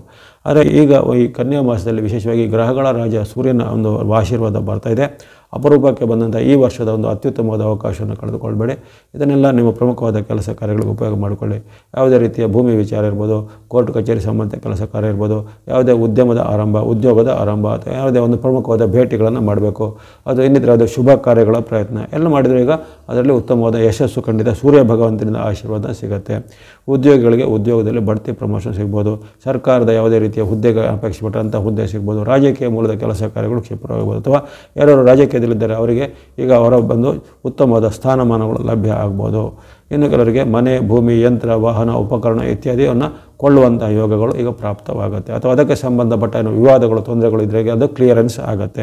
ಹಣಕಾಸಿನ ಉತ್ತಮ ಆರೋಗ್ಯ, ಉತ್ತಮ ಮನಸ್ಥಿತಿ ಸಹ, ಉತ್ತಮ ಬಾಂಧವ್ಯ ಸಹ ಭಾಳ ಚೆನ್ನಾಗಿರುತ್ತೆ. ಹಾಗಾಗಿ ಕಟಕ ರಾಶಿಯವರು ಈ ಸೂರ್ಯ ಭಗವಂತನ ವಿಶೇಷವಾದ ತೃತೀಯದ ಆಶೀರ್ವಾದವನ್ನು ಸದುಪಯೋಗಪಡಿಸಿಕೊಳ್ಳಿ. ಆಸಕ್ತಿ ಇದ್ದರೆ ಕೊನೆಗಿಡತಕ್ಕಂಥ ಸೂರ್ಯನಿಗೆ ಸಂಬಂಧಿಸಿದ ಸ್ತುತಿ ಶ್ಲೋಕ ಪ್ರಾರ್ಥನೆ ಅಥವಾ ಇನ್ನಿತರ ಕ್ರಮಗಳನ್ನು ಮಾಡ್ಬೋದಾಗಿದೆ. ಮುಂದೆ ಸಿಂಹರಾಶಿ. ಸಿಂಹರಾಶಿಗೆ ನಿಮ್ಮ ರಾಶಿಯಾಧಿಪತಿ ಸೂರ್ಯ ಭಗವಂತನೇ. ಇಷ್ಟು ದಿನ ನಿಮ್ಮ ರಾಶಿಯಲ್ಲೇ ಇದ್ದ ಆಗಲೂ ನಿಮಗೆ ಅದರಿಂದ ಉತ್ತಮ ಪ್ರಯೋಜನಗಳು ಸೂರ್ಯ ಭಗವಂತರಿಂದ ಬಂದಿಲ್ಲ. ಈಗ ನಿಮ್ಮ ರಾಶಿಯಿಂದ ಮುಂದಿನ ಮನೆಗೆ, ಮುಂದಿನ ರಾಶಿಗೆ ಅಂದರೆ ನಿಮ್ಮ ರಾಶಿಯಿಂದ ಧನಸ್ಥಾನಕ್ಕೆ ಸೂರ್ಯ ಭಗವಂತರು ಹೋಗ್ತಿದ್ದಾರೆ. ಆ ಸ್ಥಾನ ಸಹ ನಿಮಗೆ ಉತ್ತಮವಾಗಿ ಇರೋದಿಲ್ಲ. ಹಾಗಾಗಿ ಈ ಸೂರ್ಯನು ನಿಮ್ಮ ಸ್ವರಾಶಿಯಲ್ಲಿದ್ದಾಗ ಆರೋಗ್ಯದ ಮೇಲೆ ಸ್ವಲ್ಪ ಅಡ್ಡ ಪರಿಣಾಮ ಬಂತು. ಆದರೆ ಈಗ ಕನ್ಯಾ ರಾಶಿಗೆ ಬಂದಾಗ ನಿಮಗೆ ಅಲ್ಲಿ ಹಣಕಾಸು, ಉದ್ಯೋಗ, ವೃತ್ತಿ, ವ್ಯಾಪಾರದ ಮೇಲೆ ಅಡ್ಡ ಪರಿಣಾಮ ಬರ್ಬೋದಾಗಿದೆ. ಹಾಗಾಗಿ ಕನ್ಯಾ ಮಾಸದಲ್ಲಿ ಶಿವರಾಶಿಯವರಿಗೆ ವಿಶೇಷವಾಗಿ ಖರ್ಚು ವೆಚ್ಚಗಳು ಜಾಸ್ತಿ ಬರ್ತವೆ. ಅನಿರೀಕ್ಷಿತ ಖರ್ಚು, ಅನಪೇಕ್ಷಿತ ಖರ್ಚು, ಯಂತ್ರ ವಾಹನ ರಿಪೇರಿ ಬರ್ಬೋದು, ಔಷಧದ ಖರ್ಚು ಬರ್ಬೋದು, ಆಸ್ಪತ್ರೆ ಖರ್ಚು ಬರ್ಬೋದು, ಅಥವಾ ಇನ್ನಿತರ ಅನಪೇಕ್ಷಿತ ವ್ಯಕ್ತಿಗಳಿಗೆ ನೀವು ಹಣವನ್ನು ಸಾಲ ರೂಪದಲ್ಲೋ ಇನ್ನಿತರ ರೂಪದಲ್ಲೋ ಕೊಡಬೇಕಾದಂಥ ಪ್ರಯತ್ನ ಬರ್ಬೋದು. ಈ ರೀತಿ ಅಥವಾ ಹಿಂದೆ ನಿಮಗೆ ಯಾವುದೇ ರೀತಿಯಲ್ಲಿ ಒಂದು ಕೆಲವರು ಅನಾಯಾಸವಾಗಿ ಕೊಟ್ಟಂಥ ಹಣವನ್ನು ಈಗ ಸಡನ್ನಾಗಿ ಅವರಿಗೆ ನನಗೆ ವಾಪಸ್ ಬೇಕು ಅಂತ ಕೇಳುವಂಥದ್ದು ಮುಂತಾದ ಘಟನೆಗಳು ಆಗ್ಬೋದು. ಹಾಗಾಗಿ ಅನೇಕ ರೀತಿಯ ಒಂದು ಏರುಪೇರಿನ ಸಂಗತಿಗಳು ಸೂರ್ಯ ಭಗವಂತನಿಂದ ಸಿಂಹರಾಶಿಯವರ ಮೇಲೆ ಕನ್ಯಾ ಮಾಸದಲ್ಲಿ ಆಗ್ಬೋದು. ಆ ಬಗ್ಗೆ ಸ್ವಲ್ಪ ಎಚ್ಚರ. ವಿಶೇಷವಾಗಿ ಹಣಕಾಸಿಗೆ ಸಂಬಂಧಪಟ್ಟ ವಿಶೇಷವಾದ ಏನು ಕಾಳಜಿ ಬೇಕಾಗುತ್ತೆ. ಹಣಕಾಸಿಗೆ ಸಂಬಂಧಪಟ್ಟ ನಿಮಗೆ ನಷ್ಟ ಆಗ್ಬೋದು, ವಂಚನೆ ಆಗ್ಬೋದು, ಮೋಸ ಆಗ್ಬೋದು, ಅಥವಾ ಯಾವುದೇ ರೀತಿಯ ಒಂದು ನಿಮಗೆ ತೊಂದರೆದಾಯಕವಾದಂಥ ವಿಚಾರಗಳು ಬರ್ಬೋದಾಗಿದೆ. ಅದೇ ರೀತಿ ನಿಮ್ಮ ಒಂದು ಬಾಂಧವ್ಯದಲ್ಲಿ ಸಹ ಸಣ್ಣ ಪುಟ್ಟ ಏರ್ಪೇರುಗಳು ಬರ್ಬೋದು. ಕಲಹದ ವಾತಾವರಣ, ವಿಶೇಷವಾಗಿ ಕಿರಿಯ ವ್ಯಕ್ತಿಗಳಲ್ಲಿ ಕಲಹ ಬರುವಂಥದ್ದು, ಅಥವಾ ಕಿರಿಯರಿಂದ ನಿಮಗೆ ಅವಮಾನ ಆಗುವಂಥದ್ದು, ಕಿರಿಯರಿಂದ ನಿಮಗೆ ವಂಚನೆ ಆಗುವಂಥ ಘಟನೆಗಳು ಜರುಗುತ್ತೆ. ಅದೇ ರೀತಿ ಮನಸ್ಸಲ್ಲಿ ಭಯ, ಆತಂಕ, ಚಿಂತೆ ಹೆಚ್ಚಳಾಗುತ್ತೆ. ಅನಿರೀಕ್ಷಿತ ಖರ್ಚುಗಳಿಂದಾಗಿ ನಿಮಗೆ ಮನಸ್ಸಲ್ಲಿ ಬೇಜಾರು ಬರುವಂಥದ್ದು, ಅಥವಾ ಹೆಚ್ಚು ಸಾಲವನ್ನು ಮಾಡುವಂಥ ಒಂದು ಅಗತ್ಯತೆಗಳು ಕೆಲವರಿಗೆ ಬರುತ್ತೆ. ಇನ್ನು ವ್ಯಾಪಾರ ಉದ್ಯಮ ಇಂಥದ್ದು ನಡೆಸೋರಿಗೆ ವ್ಯಾಪಾರ ಉದ್ಯಮದಲ್ಲಿ ಸ್ವಲ್ಪ ನಷ್ಟ ಪರಿಣಾಮ ಜಾಸ್ತಿ, ಆದಾಯದ ಕೊರತೆ ಆಗುತ್ತೆ, ಅದು ಲಾಭಾಂಶದ ಕೊರತೆ ಬರ್ಬೋದು. ಈ ರೀತಿ ಉದ್ಯೋಗಿಗಳಿಗೂ, ವ್ಯಾಪಾರಿಗಳಿಗೂ, ಉದ್ಯಮಿಗಳಿಗೂ ಎಲ್ಲ ಸ್ವಲ್ಪ ಆತಂಕದ ವಾತಾವರಣ ಸಿಂಹರಾಶಿಗೆ ಬರ್ಬೋದಾಗಿದೆ. ಇನ್ನು ಮನೆಯಲ್ಲಿ ಸಹ ಹಾಗೆ ನಿಮ್ಮ ಬಾಂಧವ್ಯದಲ್ಲಿ ಕೊರತೆ, ಮನೆಯಲ್ಲಿ ಸಹ ಕಲಹದ ವಾತಾವರಣ, ಪತಿ ಪತ್ನಿ ಮಧ್ಯೆ, ಮಕ್ಕಳ ಮಧ್ಯೆ ಸಹ ಬಾಂಧವ್ಯದ ಕೊರತೆ ಬರ್ಬೋದು. ಹಾಗಾಗಿ ಈ ಒಂದು ಸೂರ್ಯನ ನಿಮಗೆ ಧನಸ್ಥಾನದ ಒಂದು ಚಲನೆಯಿಂದ ಅನೇಕ ರೀತಿಯ ಏರುಪೇರುಗಳು ಬರ್ಬೋದಾಗಿದೆ. ಕನ್ಯಾ ಮಾಸದಲ್ಲಿ ಸ್ವಲ್ಪ ಎಚ್ಚರಿಕೆಯಿಂದ ಇರಬೇಕು. ಯಾವುದೇ ರೀತಿಯ ಆತುರ ನಿರ್ಧಾರವನ್ನು ತೆಗೆದುಕೊಳ್ಳೋದಾಗಲಿ, ಅಥವಾ ಮೂರನೇ ವ್ಯಕ್ತಿಗಳ ಮಾತನ್ನು ಯಾವುದೇ ರೀತಿಯ ಹೂಡಿಕೆ ಮಾಡೋದು, ಯಾವುದೇ ರೀತಿಯ ಕ್ರಮವನ್ನು ಕೈಗೊಳ್ಳೋ ಮುಂದೆ ಎರಡೆರಡು ಬಾರಿ ಯೋಚನೆ ಮಾಡಬೇಕಾಗತ್ತೆ ಈ ಒಂದು ಸಿಂಹರಾಶಿಯವರು. ಕೊನೆಗೆಳೆದಕ್ಕಂಥ ಸೂರ್ಯನಿಗೆ ಸಂಬಂಧಿಸಿದ ಸ್ತುತಿ ಶ್ಲೋಕ ಪ್ರಾರ್ಥನೆ ನೀವು ಪ್ರಾರ್ಥನೆ ಮಾಡಬೇಕಾಗತ್ತೆ. ಇನ್ನು ಕನ್ಯಾ ರಾಶಿಗೆ ನಿಮ್ಮ ಜನ್ಮದಲ್ಲೇ ಬರುವಂಥ ಸೂರ್ಯ, ನಮಗೆಲ್ಲ ಗೊತ್ತಿರುವಂತೆ ಸೂರ್ಯನೂ ಆಗಲಿ, ಅಥವಾ ಗುರು ಆಗಲಿ, ಶನಿ ಆಗಲಿ, ರಾಹು ಕೇತುಗಳಾಗಲಿ, ಮಂಗಳ ಆಗಲಿ, ಇವರು ಜನ್ಮರಾಶಿಗೆ ಬಂದಾಗ ವಿರುದ್ಧ ಫಲವನ್ನು ಕೊಡ್ತಾರೆ. ಅಂದರೆ ನಮಗೆ ಅದರಲ್ಲಿದ್ದ ಆರೋಗ್ಯದ ಮೇಲೆ, ಮನಸ್ಸಿನ ಮೇಲೆ, ಜೊತೆಗೆ ಹಣಕಾಸಿನ ಮೇಲೆ, ಎಲ್ಲದರ ಮೇಲೂ ತನುಮನ ಧನದ ಮೇಲೆ ಅಡ್ಡ ಪರಿಣಾಮಗಳು ಆಗುವಂಥದ್ದು. ಹಾಗಾಗಿ ಈ ಒಂದು ಕಾಲದಲ್ಲಿ ಕನ್ಯಾ ರಾಶಿಯವರು ಪ್ರಥಮವಾಗಿ ತಮ್ಮ ಆರೋಗ್ಯವೇ ಭಾಗ್ಯ, ಆರೋಗ್ಯವನ್ನು ಚೆನ್ನಾಗಿ ಕಾಪಾಡ್ಕೋಬೇಕು. ಆರೋಗ್ಯದಲ್ಲಿ ಸಣ್ಣ ಪುಟ್ಟ ಏರ್ಪೇರು ಬರುತ್ತೆ. ಈಗಾಗಲೇ ಇದ್ದಂಥ ಸಮಸ್ಯೆಗಳು, ಅಂದರೆ ಯಾರಿಗೆ ಒಂದು BP-ನೋ, ಶುಗರೋ, ಆಸ್ತಮನೋ, ಅಲರ್ಜಿನೋ, ಜಾಯಿಂಟ್ ಪೇನೋ ಇನ್ಯಾವುದಿರುತ್ತೆ ಅವೆಲ್ಲವೂ ಈ ಕಾಲದಲ್ಲಿ ಸ್ವಲ್ಪ ಉಲ್ಬಣ ಆಗ್ಬೋದು. ಇನ್ನು ಕೆಲವರಿಗೆ ಯಾವುದೇ ಕಾರಣಕ್ಕಾಗಿ ಸರ್ಜರಿ ಅಥವಾ ಆಪರೇಷನ್ ಮಾಡುವಂಥ ಕೆಲವರು ಸಮಸ್ಯೆಗಳಂತ ಬರ್ಬೋದಾಗಿದೆ. ಅದೇ ರೀತಿ ಯಾವುದೇ ರೀತಿಯ ಕೆಲಸ ಕಾರ್ಯಗಳನ್ನು ಮಾಡಿದ್ರೆ ಅಲ್ಲಿ ತುಂಬ ವಿಳಂಬ ಅಥವಾ ವಿಘ್ನಗಳಾಗುವಂಥದ್ದು, ಸರ್ಕಾರಿ ಮೂಲಕ ಕೋರ್ಟ್ ಕಚೇರಿ ಮೂಲಕ ಕೆಲಸ ಕಾರ್ಯಗಳು ಸಹ ಹಿನ್ನಡೆ ಆಗುವಂಥದ್ದು, ಅಥವಾ ನಿಮ್ಮ ಮೇಲೆ ಏನಾದರೂ ಕಾನೂನು ಕ್ರಮಗಳು ಬರೋದು, ಕಾನೂನು ನೋಟಿಸ್ಗಳಾಗಲಿ, ದಂಡನೆಗಳಾಗಲಿ ಬರುವಂಥದ್ದು. ಈ ರೀತಿ ಎಲ್ಲ ದಿಕ್ಕಿನಿಂದಲೂ ನಿಮಗೆ ಸ್ವಲ್ಪ ಅನೇಕ ರೀತಿಯ ಇರಿಸಿ ಮುರಿಸಿ ಆಗುವಂಥ ಅಥವಾ ಆತಂಕ ಒಡ್ಡುವಂಥ ಘಟನೆಗಳು ಆಗ್ಬೋದು. ಹಾಗಾಗಿ ತನುಮನ ಧನದ ಒಂದು ಎಚ್ಚರಿಕೆ ಇರಬೇಕು. ವಿಶೇಷವಾಗಿ ಆರೋಗ್ಯದ ಬಗ್ಗೆ ತುಂಬ ಕಾಳಜಿ ಬೇಕಾಗುತ್ತೆ. ಇನ್ನು ಕೆಲವೊಂದು ಉದ್ಯೋಗದಲ್ಲಿರೋರಿಗೆ ಉದ್ಯೋಗ ಸ್ಥಾನದಲ್ಲಿ ಮೇಲಾಧಿಕಾರಿಗಳ ಜೊತೆಗೆ ಕಿರಿಕಿರಿ, ಮೇಲಾಧಿಕಾರಿಗಳಿಂದ ಕಿರುಕುಳ, ಇನ್ನು ಕೆಲವರಿಗೆ ಅನಾವಶ್ಯಕವಾಗಿ ಬೇರೆ ಸ್ಥಳಗಳಿಗೆ ಟ್ರಾನ್ಸ್ಫರ್ ಮಾಡುವಂಥದ್ದು, ಅಂದರೆ ವರ್ಗಾವಣೆ ಮಾಡುವಂಥದ್ದೆಲ್ಲ ಜಾಗುತ್ತೆ. ಅದೇ ರೀತಿ ಮನಸ್ಸಲ್ಲಿ ಸದಾಕಾಲ ಚಿಂತೆ, ವ್ಯಥೆ, ಖಿನ್ನತೆ ಕಾಡುತ್ತೆ. ರಾತ್ರಿ ಕಾಲದಲ್ಲಿ ನಿಮಗೆ ಏನೇನು ಭಯಾನಕ ಸ್ವಪ್ನಗಳು ಬರೋದು, ಅಥವಾ ನಿದ್ದೆಗೆ ಚೆನ್ನಾಗಿ ನಿದ್ದೆ ಹತ್ತದೇ ಇರುವಂಥ ಮುಂತಾದ ಒಂದು ಅಡ್ಡ ಪರಿಣಾಮಗಳು ನಿಮ್ಮ ಮನಸ್ಸಿನ ಮೇಲೂ, ದೇಹದ ಮೇಲೂ, ಆರೋಗ್ಯದ ಮೇಲೂ, ಅದೇ ರೀತಿ ಹಣಕಾಸಿನ ಮೇಲೂ ಆಗ್ಬೋದಾಗಿದೆ. ಹಾಗಾಗಿ ಕನ್ಯಾ ರಾಶಿಯವರು ತುಂಬ ಒಂದು ಎಚ್ಚರಿಕೆಯಿಂದ ಇರಬೇಕು. ಜನ್ಮರಾಶಿಗೆ ಬಂದಂಥ ರವಿದ್ದಾಗೆ ಅನೇಕ ರೀತಿಯ ಏರುಪೇರುಗಳನ್ನು ಸಾಕ್ಷಿ ಆಗ್ಬೋದಾಗಿದೆ. ಹಾಗಾಗಿ ಕೊನೆಗೆಳತಕ್ಕಂಥ ಸೂರ್ಯನಿಗೆ ಸಂಬಂಧಿಸಿದ ಸ್ತುತಿ ಶ್ಲೋಕ ಪ್ರಾರ್ಥನೆ ಅಥವಾ ಪರಿಹಾರ ಮಾರ್ಗಗಳನ್ನು ಕನ್ಯಾ ರಾಶಿಯವರು ಅನುಸರಿಸಬೇಕಾಗುತ್ತೆ ಈ ಕನ್ಯಾ ಮಾಸದಲ್ಲಿ ಸೆಪ್ಟೆಂಬರ್ 17ರಿಂದ ಅಕ್ಟೋಬರ್ 16ರವರೆಗೆ. ಇನ್ನು ತುಲಾರಾಶಿಗೆ ಆಗಲೇ ಹೇಳಿದಂತೆ ವ್ಯಯಸ್ಥಾನದಲ್ಲಿ ನಿಮಗೆ 12ನೇ ಮನೆಯಲ್ಲಿ ಆಗುವಂಥ ಅಡ್ಡ ಪರಿಣಾಮಗಳು ನಿಮ್ಮ ಮೇಲೆ ಆಗುತ್ತೆ. ಕಷ್ಟ ನಷ್ಟಗಳ ಸಾಧ್ಯತೆ. 12ರ ಮನೆಯಲ್ಲಿ ಅನೇಕ ರೀತಿಯ ಹಣಕಾಸಿನ ಮೇಲೆ ನಿಮಗೆ ಪರಿಣಾಮಗಳು ಬರುವಂಥದ್ದು. ವ್ಯಾಪಾರ ಉದ್ಯಮದಲ್ಲಿ ಅಡೆತಡೆಗಳು ಬರುವಂಥದ್ದು. ಜೊತೆಗೆ ಚೆನ್ನಾಗಿ ನಡೀತಿದ್ದ ಉದ್ಯಮವು ತನ್ನಗಿದ್ದಕ್ಕಿದ್ದ ನಷ್ಟಗಳಾಗುವಂಥದ್ದು. ವಿಪರೀತ ಖರ್ಚುಗಳು, ಅನಾಯಾಸವಾಗಿ ಅನೇಕ ಅನಪೇಕ್ಷಿತ ಖರ್ಚುಗಳು ಬರುವಂಥದ್ದು. ದೂರ ಪ್ರಯಾಣ ಅಥವಾ ಇನ್ನಿತರ ಪ್ರವಾಸ ಕಾಲದಲ್ಲಿ ಏನಾದ್ರು ವಿಘ್ನಗಳು ಬರುವಂಥದ್ದು. ಜೊತೆಗೆ ಬಂಧು ಬಾಂಧವರ ಜೊತೆಗೆ ಏನಾದ್ರು ಮಾತಿನ ಚಕಮಕಿ ಬರುವಂಥದ್ದು. ಜೊತೆಗೆ ನಿಮ್ಮದೇ ಒಂದು ವ್ಯಾಪಾರ ವೃತ್ತಿ ಉದ್ಯಮದಲ್ಲಿ ನಿಮ್ಮದೇ ಒಂದು ಜನರು ಅಥವಾ ನಿಮ್ಮದೇ ಉದ್ಯೋಗಿಗಳು ಇರ್ಬೋದು, ಅವರು ನಿಮಗೆ ಏನಾದರೂ ವಿರುದ್ಧವಾದ ಕ್ರಮಗಳನ್ನು ಮಾಡಿ ಅದರಿಂದ ನಿಮಗೆ ನಷ್ಟಕ್ಕೆ ಕಾರಣ ಆಗುವಂಥದ್ದು. ಇನ್ನು ಪತಿ ಪತ್ನಿಯರ ಬಾಂಧವ್ಯದಲ್ಲಿ ಏನಾದರೂ ಅಂತರಗಳು ಮೂಡುವಂಥದ್ದು. ಈ ರೀತಿ ನಿಮ್ಮ ವೈಯಕ್ತಿಕ ಜೀವನದ ಮೇಲೂ, ವ್ಯಾಪಾರ ಉದ್ಯಮದ ಮೇಲೂ, ಜೊತೆಗೆ ನಿಮ್ಮ ಆರೋಗ್ಯದ ಮೇಲೂ ಸ್ವಲ್ಪ ಅಡ್ಡ ಪರಿಣಾಮ ಬರ್ಬೋದಾಗಿದೆ ತುಲಾರಾಶಿಯವರಿಗೆ. ವ್ಯಯಸ್ಥಾನದಲ್ಲಿರುವ ರವಿ ಇದ್ದಾಗೆ ಅನೇಕ ರೀತಿಯ ಒಂದು ಸಂಕಷ್ಟದಾಯಕವಾದ ಫಲಿತಾಂಶಗಳು ಕನ್ಯಾ ಮಾಸದಲ್ಲಿ ಬರ್ಬೋದು. ನಿಮಗೆ ಇತರ ಗ್ರಹಗಳ ಒಂದು ಉತ್ತಮ ಫಲ ಇದ್ದೇ ಇರುತ್ತೆ. ಅಲ್ಲಿ ನಿಮಗೆ ಗುರುಬಲ ಇದೆ ಅಥವಾ ಇನ್ನಿತರ ಗ್ರಹಗಳ ಬೆಂಬಲ ಎಲ್ಲ ಇದ್ದೇ ಇರುತ್ತೆ. ಆದರೆ ಇಲ್ಲಿ ರವಿಯ ಪರಿಣಾಮದಿಂದ ಒಂದೇ ಕೆಲವೊಮ್ಮೆ ತುಂಬ ಒಂದು ಆತಂಕಕರವಾದ ಪರಿಣಾಮಗಳು ಬರ್ಬೋದಾಗಿದೆ. ಸೂರ್ಯನಿಂದ ನಿಮಗೆ ನಷ್ಟ ಭಾವದಲ್ಲಿ ಬರುವಂಥ ರಾಶಿ ನಿಮ್ಮದಾಗಿರೋ ಕಾರಣ ನೀವು ತನುಮನ ಧನದ ಎಚ್ಚರಿಕೆ, ಜೊತೆಗೆ ಯಾವುದೇ ರೀತಿಯ ಒಂದು ಪಾವತಿ ಪೇಮೆಂಟ್ಗಳ ಬಗ್ಗೆ, ಸಾಲ ಮಾಡುವಾಗ, ಸಾಲ ಕೊಡುವಾಗ, ಅಥವಾ ಸರ್ಕಾರದ ಯಾವುದೇ ರೀತಿಯ ಕಾನೂನಾತ್ಮಕ ವಿಚಾರಗಳಲ್ಲಿ ಸಿಲುಕಿಕೊಳ್ಳದಂತೆ, ಯಾವುದೇ ರೀತಿಯ ಡಾಕ್ಯುಮೆಂಟ್ ಇನ್ನಿತರ ವಿಚಾರಗಳು ನೀವು ವಿವಾದಕ್ಕೆ ಸಿಲುಕಿಕೊಳ್ಳದಂತೆ ತುಂಬ ಒಂದು ಎಚ್ಚರಿಕೆ ಖಂಡಿತ ಬೇಕಾಗುತ್ತೆ. ಹಾಗಾಗಿ ಸಾಕಷ್ಟು ಮುನ್ನೆಚ್ಚರಿಕೆ ನಿಮಗೆ ಎಲ್ಲ ರಂಗದಲ್ಲೂ ಈ ಕನ್ಯಾ ಮಾಸದಲ್ಲಿ ಅಗತ್ಯ ಇರುತ್ತೆ ತುಲಾರಾಶಿಯವರಿಗೆ. ಕೊನೆಗೆ ಹೇಳತಕ್ಕಂಥ ಸೂರ್ಯನಿಗೆ ಸಂಬಂಧ ಸ್ತುತಿ ಶ್ಲೋಕ ಪ್ರಾರ್ಥನೆ ನೀವು ಹೇಳಬೇಕಾಗತ್ತೆ. ಇನ್ನು ವೃಶ್ಚಿಕ ರಾಶಿಗೆ ನಿಮ್ಮ ರಾಶಿಯಿಂದ ಲಾಭ ಸ್ಥಾನದಲ್ಲಿ ಅಥವಾ 11ನೇ ಮನೆ. ವೃಶ್ಚಿಕ ರಾಶಿಗೆ ಅಲ್ಲಿ ಸೂರ್ಯನು ಲಾಭದಾಯಕವಾಗಿರ್ತಾನೆ. ನಿಮಗೆ ಆರೋಗ್ಯದಲ್ಲಿ ಸುಧಾರಣೆ, ವ್ಯಾಪಾರದಲ್ಲಿ ಸುಧಾರಣೆ, ಹಣಕಾಸಿನ ನೆರವು ಚೆನ್ನಾಗಾಗುವಂಥದ್ದು, ಉದ್ಯೋಗದಲ್ಲಿ ಕೆಲವರಿಗೆ ಅನೇಕ ರೀತಿಯ ನಿರೀಕ್ಷಿತ ಮತ್ತು ಅನಿರೀಕ್ಷಿತವಾದ ಬದಲಾವಣೆಗಳು ಸಿಗುವಂಥದ್ದು, ಉನ್ನತವಾದ ಸ್ಥಾನಮಾನ ಸಿಗ್ಬೋದು, ಬಡ್ತಿ ಪ್ರಮೋಷನ್ಗಳು ಸಿಗುವಂಥದ್ದು. ಜೊತೆಗೆ ವಿದ್ಯಾರ್ಥಿಗಳಿಗೆ, ಯುವಕರಿಗೆ, ಸಾಧಕರಿಗೆ ಅವರ ಒಂದು ಸಾಧನೆಗೆ ಪ್ರತಿಭೆಗೆ ಪುರಸ್ಕಾರ, ಉನ್ನತವಾದ ಸ್ಥಾನಮಾನ ಸಿಗುವಂಥದ್ದು, ಅದು ಅಪೇಕ್ಷೆ ಪಟ್ಟಂಥ ನಿಮಗೆ ಸೀಟುಗಳು ಸಿಗುವಂಥದ್ದು. ಇನ್ನು ಹಾಗೆಯೇ ಈ ಗೃಹಿಣಿಯರು, ಮಹಿಳೆಯರು ಅಥವಾ ಇನ್ನಿತರ ವರ್ಗದವರಿಗೆ ಸಹ ಮನೆಯಲ್ಲಿ ನೆಮ್ಮದಿಯ ವಾತಾವರಣ, ಶುಭ ಕಾರ್ಯಗಳ ಸಿದ್ಧತೆ, ಮದುವೆ ಮುಂಜಿ ಫಿಕ್ಸ್ ಆಗುವಂಥದ್ದು, ಭೂಮಿ, ಮನೆ, ಯಂತ್ರ, ವಾಹನ ಕೊಳ್ಳುವಂಥ ಅವಕಾಶ, ಈ ರೀತಿ ಅನೇಕ ರೀತಿಯ ನಿಮ್ಮ ದೀರ್ಘಕಾಲದ ಕನಸುಗಳು ನನಸಾಗಲಿಕ್ಕೆ ಸಹಾಯ ಆಗುತ್ತೆ. ಯುವಕರು, ವಿದ್ಯಾರ್ಥಿಗಳು ಅಥವಾ ಸಾಧಕರಿಗೆ ಅವರವರ ಒಂದು ಪ್ರತಿಭಾ ಕ್ಷೇತ್ರದಲ್ಲಿ ಅನೇಕ ರೀತಿಯ ಸಾಧನೆಗೆ, ಪ್ರಶಂಸೆಗೆ ಪುರಸ್ಕಾರ, ಸನ್ಮಾನ ಅಥವಾ ಸರ್ಕಾರದಿಂದ ಯಾವುದೇ ರೀತಿ ಸಹಾಯಧನ ಇತ್ಯಾದಿಗಳೆಲ್ಲ ಸಿಗುವಂಥದ್ದು. ಹಾಗಾಗಿ ಅಲ್ಲಿ ಹಲವಾರು ಕ್ಷೇತ್ರದ ವೃಶ್ಚಿಕ ರಾಶಿಯವರಿಗೆ ಈ ಒಂದು ತಿಂಗಳು ಕನ್ಯಾ ಮಾಸವು ಭಾಳ ವರದಾಯಕವಾಗಿರುತ್ತೆ. ಇನ್ನು ವಿಶೇಷವಾಗಿ ಸರ್ಕಾರಿ ಹುದ್ದೆಯಲ್ಲಿರೋರು, ಸರ್ಕಾರ ಮೂಲದ ಕೆಲಸ ಮಾಡೋರು, ಕಾಂಟ್ರಾಕ್ಟ್ ಕೆಲಸ ಮಾಡೋರು ಅವರಿಗೆ ಅನೇಕ ರೀತಿಯ ಅನುಕೂಲವಾದ ವಾತಾವರಣಗಳು ಅಥವಾ ಅನುಕೂಲಕರವಾದ ನಿಯಮಗಳ ಬದಲಾವಣೆಗಳು ನಿಮಗೆ ಸಹಾಯ ಆಗುತ್ತೆ. ರಾಜಕೀಯದಲ್ಲಿ ಇರೋರಿಗೆ ರಾಜಕೀಯವಾದ ಹುದ್ದೆ, ಅಧಿಕಾರ ಸಿಗುತ್ತೆ ಅಥವಾ ಈ ಇಲೆಕ್ಷನು, ಚುನಾವಣೆಗಳಲ್ಲಿ ಉತ್ತಮವಾದ ಜಯ, ಮುನ್ನಡೆ ನಿಮಗೆ ಸಿಗಲಿದೆ. ಹಾಗಾಗಿ ಹೆಚ್ಚಿನ ಎಲ್ಲ ಕ್ಷೇತ್ರದಲ್ಲಿ ವಿದ್ಯಾರ್ಥಿಗಳಿಂದ ಹಿಡಿದು ರಾಜಕೀಯದವರೆಗೂ ಅಥವಾ ಇನ್ನಿತರ ಯಾವುದೇ ವಯೋಮಾನದವರೆಗೂ ಈ ವೃಶ್ಚಿಕ ರಾಶಿಯವರಿಗೆ ಕನ್ಯಾ ಮಾಸವು ಸೂರ್ಯನಿಂದ ಆಶೀರ್ವಾದದಿಂದ ಅನೇಕ ರೀತಿಯ ಜಯ, ಲಾಭ, ಸುಖ, ಯಶಸ್ಸು ಸಿಗಲಿದೆ. ಜೊತೆಗೆ ಅಂದುಕೊಂಡಂತೆ ಎಲ್ಲ ಇಷ್ಟಾರ್ಥಗಳು ಈಡೇರುವಂಥ ಶುಭ ಮಾಸ ಆಗಿರುತ್ತೆ ಕನ್ಯಾ ಮಾಸ ವೃಶ್ಚಿಕ ರಾಶಿಗೆ. ಇದನ್ನು ಸದುಪಯೋಗಪಡಿಸಿಕೊಳ್ಳಿ. ಆಸಕ್ತಿಯುಳ್ಳವರು ಕೊನೆಗಾಲತಕ್ಕಂಥ ಸೂರ್ಯನಿಗೆ ಸಂಬಂಧಿಸಿದ ಸ್ತುತಿ ಶ್ಲೋಕ ಪ್ರಾರ್ಥನೆ ಮಾಡ್ಬೋದು. ಮುಂದೆ ಧನುಸ್ಸು ರಾಶಿ. ಧನುಸ್ಸು ರಾಶಿಗೆ ನಿಮ್ಮ ರಾಶಿಯಿಂದ ಕರ್ಮಸ್ಥಾನ ಅಂದರೆ 10ನೇ ಮನೆ. ಕರ್ಮಸ್ಥಾನದಲ್ಲಿ ಸೂರ್ಯ ಭಗವಂತನು ಅತ್ಯುತ್ತಮ ಫಲವನ್ನು ಕೊಡ್ತಾರೆ. ಆಗಲೇ ಹೇಳಿದ್ದೇನೆ 3, 6, 10 ಮತ್ತು 11 ಇಂತಹ 4 ಸ್ಥಾನಗಳಲ್ಲಿ ರವಿಯಿಂದ ಉತ್ತಮ ಫಲ ಸಿಗುವಂಥದ್ದು. 11ನೇ ಮನೆಯಲ್ಲಿ ನಿಮಗೆ ಆರೋಗ್ಯ, ಜಯ, ಲಾಭ ಸಿಗಿದೆ, ಇಷ್ಟಾರ್ಥ ಸಿದ್ಧಿ ಆಗಿದೆ, ವ್ಯಾಪಾರ ಉದ್ಯಮದಲ್ಲಿ ಪ್ರಗತಿ, ಜೊತೆಗೆ ನಿಮಗೆ ಈ ಕೌಟುಂಬಿಕವಾದ ಏನೋ ಸಮಸ್ಯೆಗಳಿದ್ರೆ ಅವೆಲ್ಲ ಪರಿಹಾರ ಆಗುವಂಥದ್ದು, ಪತಿ ಪತ್ನಿಯರ ಬಾಂಧವ್ಯ ಉತ್ತಮವಾಗುವಂಥದ್ದು, ಮಕ್ಕಳು ಮತ್ತು ತಂದೆ ಮತ್ತು ತಾಯಿ ಮಕ್ಕಳ ಬಾಂಧವ್ಯ ಇವೆಲ್ಲವೂ ಚೆನ್ನಾಗಿ ಆಗುವಂಥದ್ದು. ಬೇರೆ ಬೇರೆ ಕಾರಣಗಳಿಂದ ದೂರ ಆಗಿದ್ದಂಥ ಮಿತ್ರರಾಗಲಿ, ಬಂಧುಗಳಾಗಲಿ ಈಗ ನಿಮ್ಮ ಜೊತೆಗೆ ಮತ್ತೊಮ್ಮೆ ಬಂದು ಸೇರುವಂಥದ್ದು. ಹಾಗೆಯೇ ಈ ಕೃಷಿ ಚಟುವಟಿಕೆ ಮಾಡೋರು, ತೋಟಗಾರಿಕೆ, ಹೈನುಗಾರಿಕೆ ಅಥವಾ ಇಂಡಸ್ಟ್ರಿ, ಕೈಗಾರಿಕೆ ಮಾಡೋರಿಗೆ ಅವರವರ ಒಂದು ಉದ್ಯಮದಲ್ಲಿ, ಕೃಷಿಯಲ್ಲಿ ಭಾಳಷ್ಟು ಲಾಭಗಳು ಬರುವಂಥದ್ದು. ಅಥವಾ ನಿಮ್ಮ ಉತ್ಪನ್ನಗಳಿಗೆ ತುಂಬ ಬೇಡಿಕೆ, ನಿಮ್ಮ ಉತ್ಪನ್ನಗಳಿಗೆ ತುಂಬ ಬೆಲೆ ಏರಿಕೆಯಾಗಿ ಅದರ ಲಾಭವನ್ನು ನೀವು ಪಡೆಯುವಂಥದ್ದು. ಮುಂತಾದ ನಿರೀಕ್ಷಿತ ಮತ್ತು ಅನಿರೀಕ್ಷಿತವಾದ 2 ಫಲಗಳಾಗ್ತವೆ. ಸರ್ಕಾರ ಮೂಲ ಕೆಲಸ, ಕೋರ್ಟ್ ಕಚೇರಿ ಮೂಲ ಕೆಲಸ ಕಾರ್ಯಗಳು ನಿಮ್ಮ ಬೇಗನೆ ಆಗುವಂಥದ್ದು. ರಾಜಕೀಯದಲ್ಲಿರೋರಿಗೆ ಅಧಿಕಾರ, ಸ್ಥಾನಮಾನ ಸಿಗುವಂಥದ್ದು.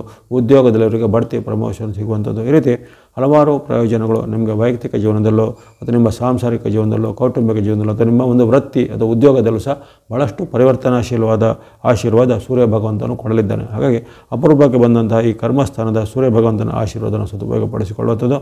ಆಸಕ್ತಿ ಇಟ್ಟರೆ ಧನುರಾಶಿಯವರು ಕೊನೆಗೆಳತಕ್ಕಂಥ ಸೂರ್ಯನಿಗೆ ಸಂಬಂಧಿಸಿದ ಸ್ತುತಿ ಶ್ಲೋಕ ಪ್ರಾರ್ಥನೆ ಹೇಳ್ಬೋದು. ಮುಂದೆ ಮಕರ ರಾಶಿ. ಮಕರ ರಾಶಿಗೆ ಈ ಒಂದು ಸೂರ್ಯನ ಚಲನೆ ನವಮ ಅಥವಾ ನಿಮ್ಮ ಭಾಗ್ಯಸ್ಥಾನ.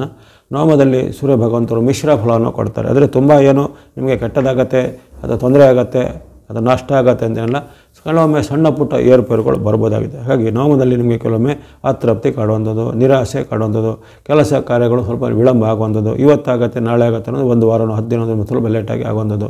ಜೊತೆಗೆ ಸರ್ಕಾರಿ ಕೆಲಸ, ಕೋರ್ಟ್ ಕಚೇರಿ ಕೆಲಸದಲ್ಲಿ ಸ್ವಲ್ಪ ಅಲ್ಲಿ ನಿಧಾನಗತಿಯಿಂದ ನಿಮಗೆ ಮತ್ತೆ ಅಲೆದಾಡುವಂಥ ಪರಿಸ್ಥಿತಿ ನಿರ್ಮಾಣ ಆಗುತ್ತೆ. ಹಾಗೆಯೇ ಬಂಧುಗಳಲ್ಲಿ, ಮಿತ್ರರಲ್ಲಿ ಸ್ವಲ್ಪ ತಾತ್ಕಾಲಿಕವಾದ ಏನೋ ವೈರತ್ವಗಳು ಬರ್ಬೋದು ಅಥವಾ ತಾತ್ಕಾಲಿಕವಾಗಿ ಬಂಧುಗಳು, ಮಿತ್ರರು ನಿಮ್ಮನ್ನು ದ್ವೇಷ ಮಾಡುವಂಥ ಘಟನೆಗಳು ಜರುಗುತ್ತೆ. ಯಾವುದೇ ಒಂದು ಸಣ್ಣ ವಿಚಾರದ ಒಂದು ವಿಚಾರವು ಒಂದು ದೊಡ್ಡ ಒಂದು ವಿವಾದವಾಗಿ ಪರಿವರ್ತನೆ ಆಗುವಂಥದ್ದು. ಈ ರೀತಿ ಅನೇಕ ರೀತಿಯ ಮನಸ್ಸಿಗೆ ಅತೃಪ್ತಿ, ಬೇಜಾರು ಅಥವಾ ಖಿನ್ನತೆ ಇತ್ಯಾದಿಗಳನ್ನು ತಂದೊಡ್ಡುವಂಥ ಘಟನೆಗಳು ಜರುಗುತ್ತೆ. ಹಾಗಾಗಿ ನೀವು ಮಾತು ಮತ್ತು ಮನಸ್ಸನ್ನು ನಿಯಂತ್ರಣ ಕೊಡಬೇಕು. ಅತಿರೇಕದ ವರ್ತನೆಗೆ ಹೋಗಬೇಡಿ.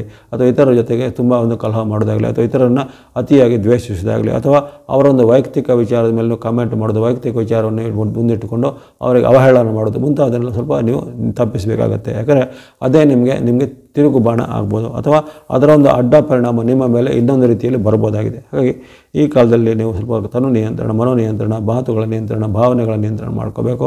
ಯಾವುದೇ ರೀತಿಯ ನಿಮ್ಮ ಈ ವಿವಾದಕ್ಕೆ ಸಿಲುಕುವಂಥ ಒಂದು ವಿಚಾರಗಳಿಗೆ ಕೈ ಹಾಕಬಾರದು. ಹಾಗಾಗಿ ಮಕರ ರಾಶಿಯವರಿಗೆ ಆರ್ಥಿಕವಾಗಿ, ಆರೋಗ್ಯವಾಗಿ ಸೂರ್ಯ ಭಗವಂತನಿಂದ ಯಾವುದೇ ತೊಂದರೆಗಳಿಲ್ಲ, ಅವೆಲ್ಲ ಚೆನ್ನಾಗಿರುತ್ತೆ. ಉದ್ಯೋಗ, ವ್ಯಾಪಾರ, ಆರೋಗ್ಯ, ಇಲ್ಲಿ ಹಣಕಾಸು ಎಲ್ಲ ಚೆನ್ನಾಗಿರುತ್ತೆ. ಆದರೆ ವೈಯಕ್ತಿಕ ವಿಚಾರ, ಮಾತು, ನಡವಳಿಕೆ, ಬಾಂಧವ್ಯ ಅಂದರೆ ರಿಲೇಷನ್ಶಿಪ್ ಇದೆಲ್ಲ ಸರಿಯಾಗಿ ಇಟ್ಕೋಬೇಕು ಮಕರ ರಾಶಿಯವರು. ಕೊನೆಗೆಳತಕ್ಕಂಥ ಸೂರ್ಯನಿಗೆ ಸಂಬಂಧಿತವಾದ ಸ್ತುತಿ ಶ್ಲೋಕ ಪ್ರಾರ್ಥನೆ ನೀವು ಸಹ ಹೇಳ್ಬೋದಾಗಿದೆ. ಇನ್ನು ಕುಂಭರಾಶಿ. ಕುಂಭರಾಶಿಗೆ ನಿಮ್ಮ ರಾಶಿಯಿಂದ ಅಷ್ಟಮ ಅಥವಾ 8ನೇ ಮನೆ ಸಂಕಷ್ಟದ ಫಲವನ್ನು ಸೂಚನೆ ಮಾಡ್ತಾಯಿದೆ. ಹಾಗೆ ಕನ್ಯಾ ಮಾಸವು ನಿಮಗೆ ಸೂರ್ಯ ಭಗವಂತನಿಂದ ಅನೇಕ ರೀತಿಯ ಏರುಪೇರುಗಳಿಗೆ ಕಾರಣ ಆಗ್ಬೋದು. ಆಗಲೇ 7.5 ಚಕ್ರದಲ್ಲಿದ್ದೀರ. ಸದ್ಯಕ್ಕೆ ಶನಿ ಮಹಾರಾಜರಿಗೆ ವಕ್ರಗತಿ ಇರೋ ಕಾರಣ ಶನಿ ಮಹಾರಾಜರು ಸ್ವಲ್ಪ ಮಟ್ಟಿಗೆ ತಾಟಸ್ಥ್ಯ ಅಂದರೆ ಹೆಚ್ಚೇನು ನಿಮಗೆ ತೊಂದರೆ ಕೊಡೋದಿಲ್ಲ. ಆದರೆ ಈಗ ಬರ್ತಕ್ಕಂಥ ಈ ಈ ಸೂರ್ಯ ಭಗವಂತರ ಒಂದು ಅಷ್ಟಮ ಚಲನೆ ನಿಮಗೆ ತುಂಬ ಏರುಪೇರನ್ನು ಮತ್ತೊಮ್ಮೆ ತಂದೊಡ್ಬೋದು. ಆರೋಗ್ಯದಲ್ಲಿ ಏರುಪೇರು ಬರುವಂಥದ್ದು, ಸಡನ್ನಾಗಿ ಯಾವುದೇ ರೀತಿಯ ಒಂದು ಹವಾಮಾನ ವೈಪರೀತ್ಯದ ಆಹಾರ ದೋಷದಿಂದ ಆರೋಗ್ಯದಲ್ಲಿ ಏರುಪೇರು ಬರುವಂಥದ್ದು, ಹೊಟ್ಟೆ ನೋವು, ಕಣ್ಣು ನೋವು, ಅಜೀರ್ಣ, ಅಲರ್ಜಿ ಅಥವಾ ಇನ್ನಿತರ ಯಾವುದೇ ರೀತಿಯ ಈ ಹೊಟ್ಟೆಯ ಒಳಗಿನ ಅವಯವಗಳಿಗೆ ಸಂಬಂಧಪಟ್ಟ ಸಮಸ್ಯೆಗಳು ಕಾಣಿಸಬಹುದು. ಹಾಗಾಗಿ ಈ ಕಾಲದಲ್ಲಿ ಸ್ವಲ್ಪ ಆರೋಗ್ಯದ ಬಗ್ಗೆ ಕಾಳಜಿ ಬೇಕು. ಅದೇ ರೀತಿ ಯಂತ್ರ ವಾಹನ ಚಲಾವಣೆಯಲ್ಲೂ ಅಥವಾ ಯಾವುದೇ ರೀತಿಯ ಒಂದು ವಾಹನಗಳನ್ನು ನೀವು ಪರಿಶೀಲನೆ ಮಾಡುವಾಗಲೂ ತುಂಬ ಒಂದು ಎಚ್ಚರಿಕೆ ಹೆಜ್ಜೆ ಬೇಕಾಗುತ್ತೆ. ಜೊತೆಗೆ ಯಾವುದೇ ರೀತಿಯ ಒಂದು ರಿಸ್ಕ್ ಇರುವಂಥ ಕೆಲಸ ಕಾರ್ಯಗಳಿಗೆ ಕೈ ಹಾಕೋದಾಗಲಿ ಅಥವಾ ಯಾವುದೇ ರೀತಿ ನಿಮಗೆ ಸಂಶಯಾಸ್ಪದ ವ್ಯಕ್ತಿಗಳ ಜೊತೆಗೆ ಕೈ ಜೋಡಿಸುವುದು, ಇವೆಲ್ಲ ಸ್ವಲ್ಪ ಎಚ್ಚರಿಕೆ ಹೆಜ್ಜೆ ಬೇಕಾಗುತ್ತೆ.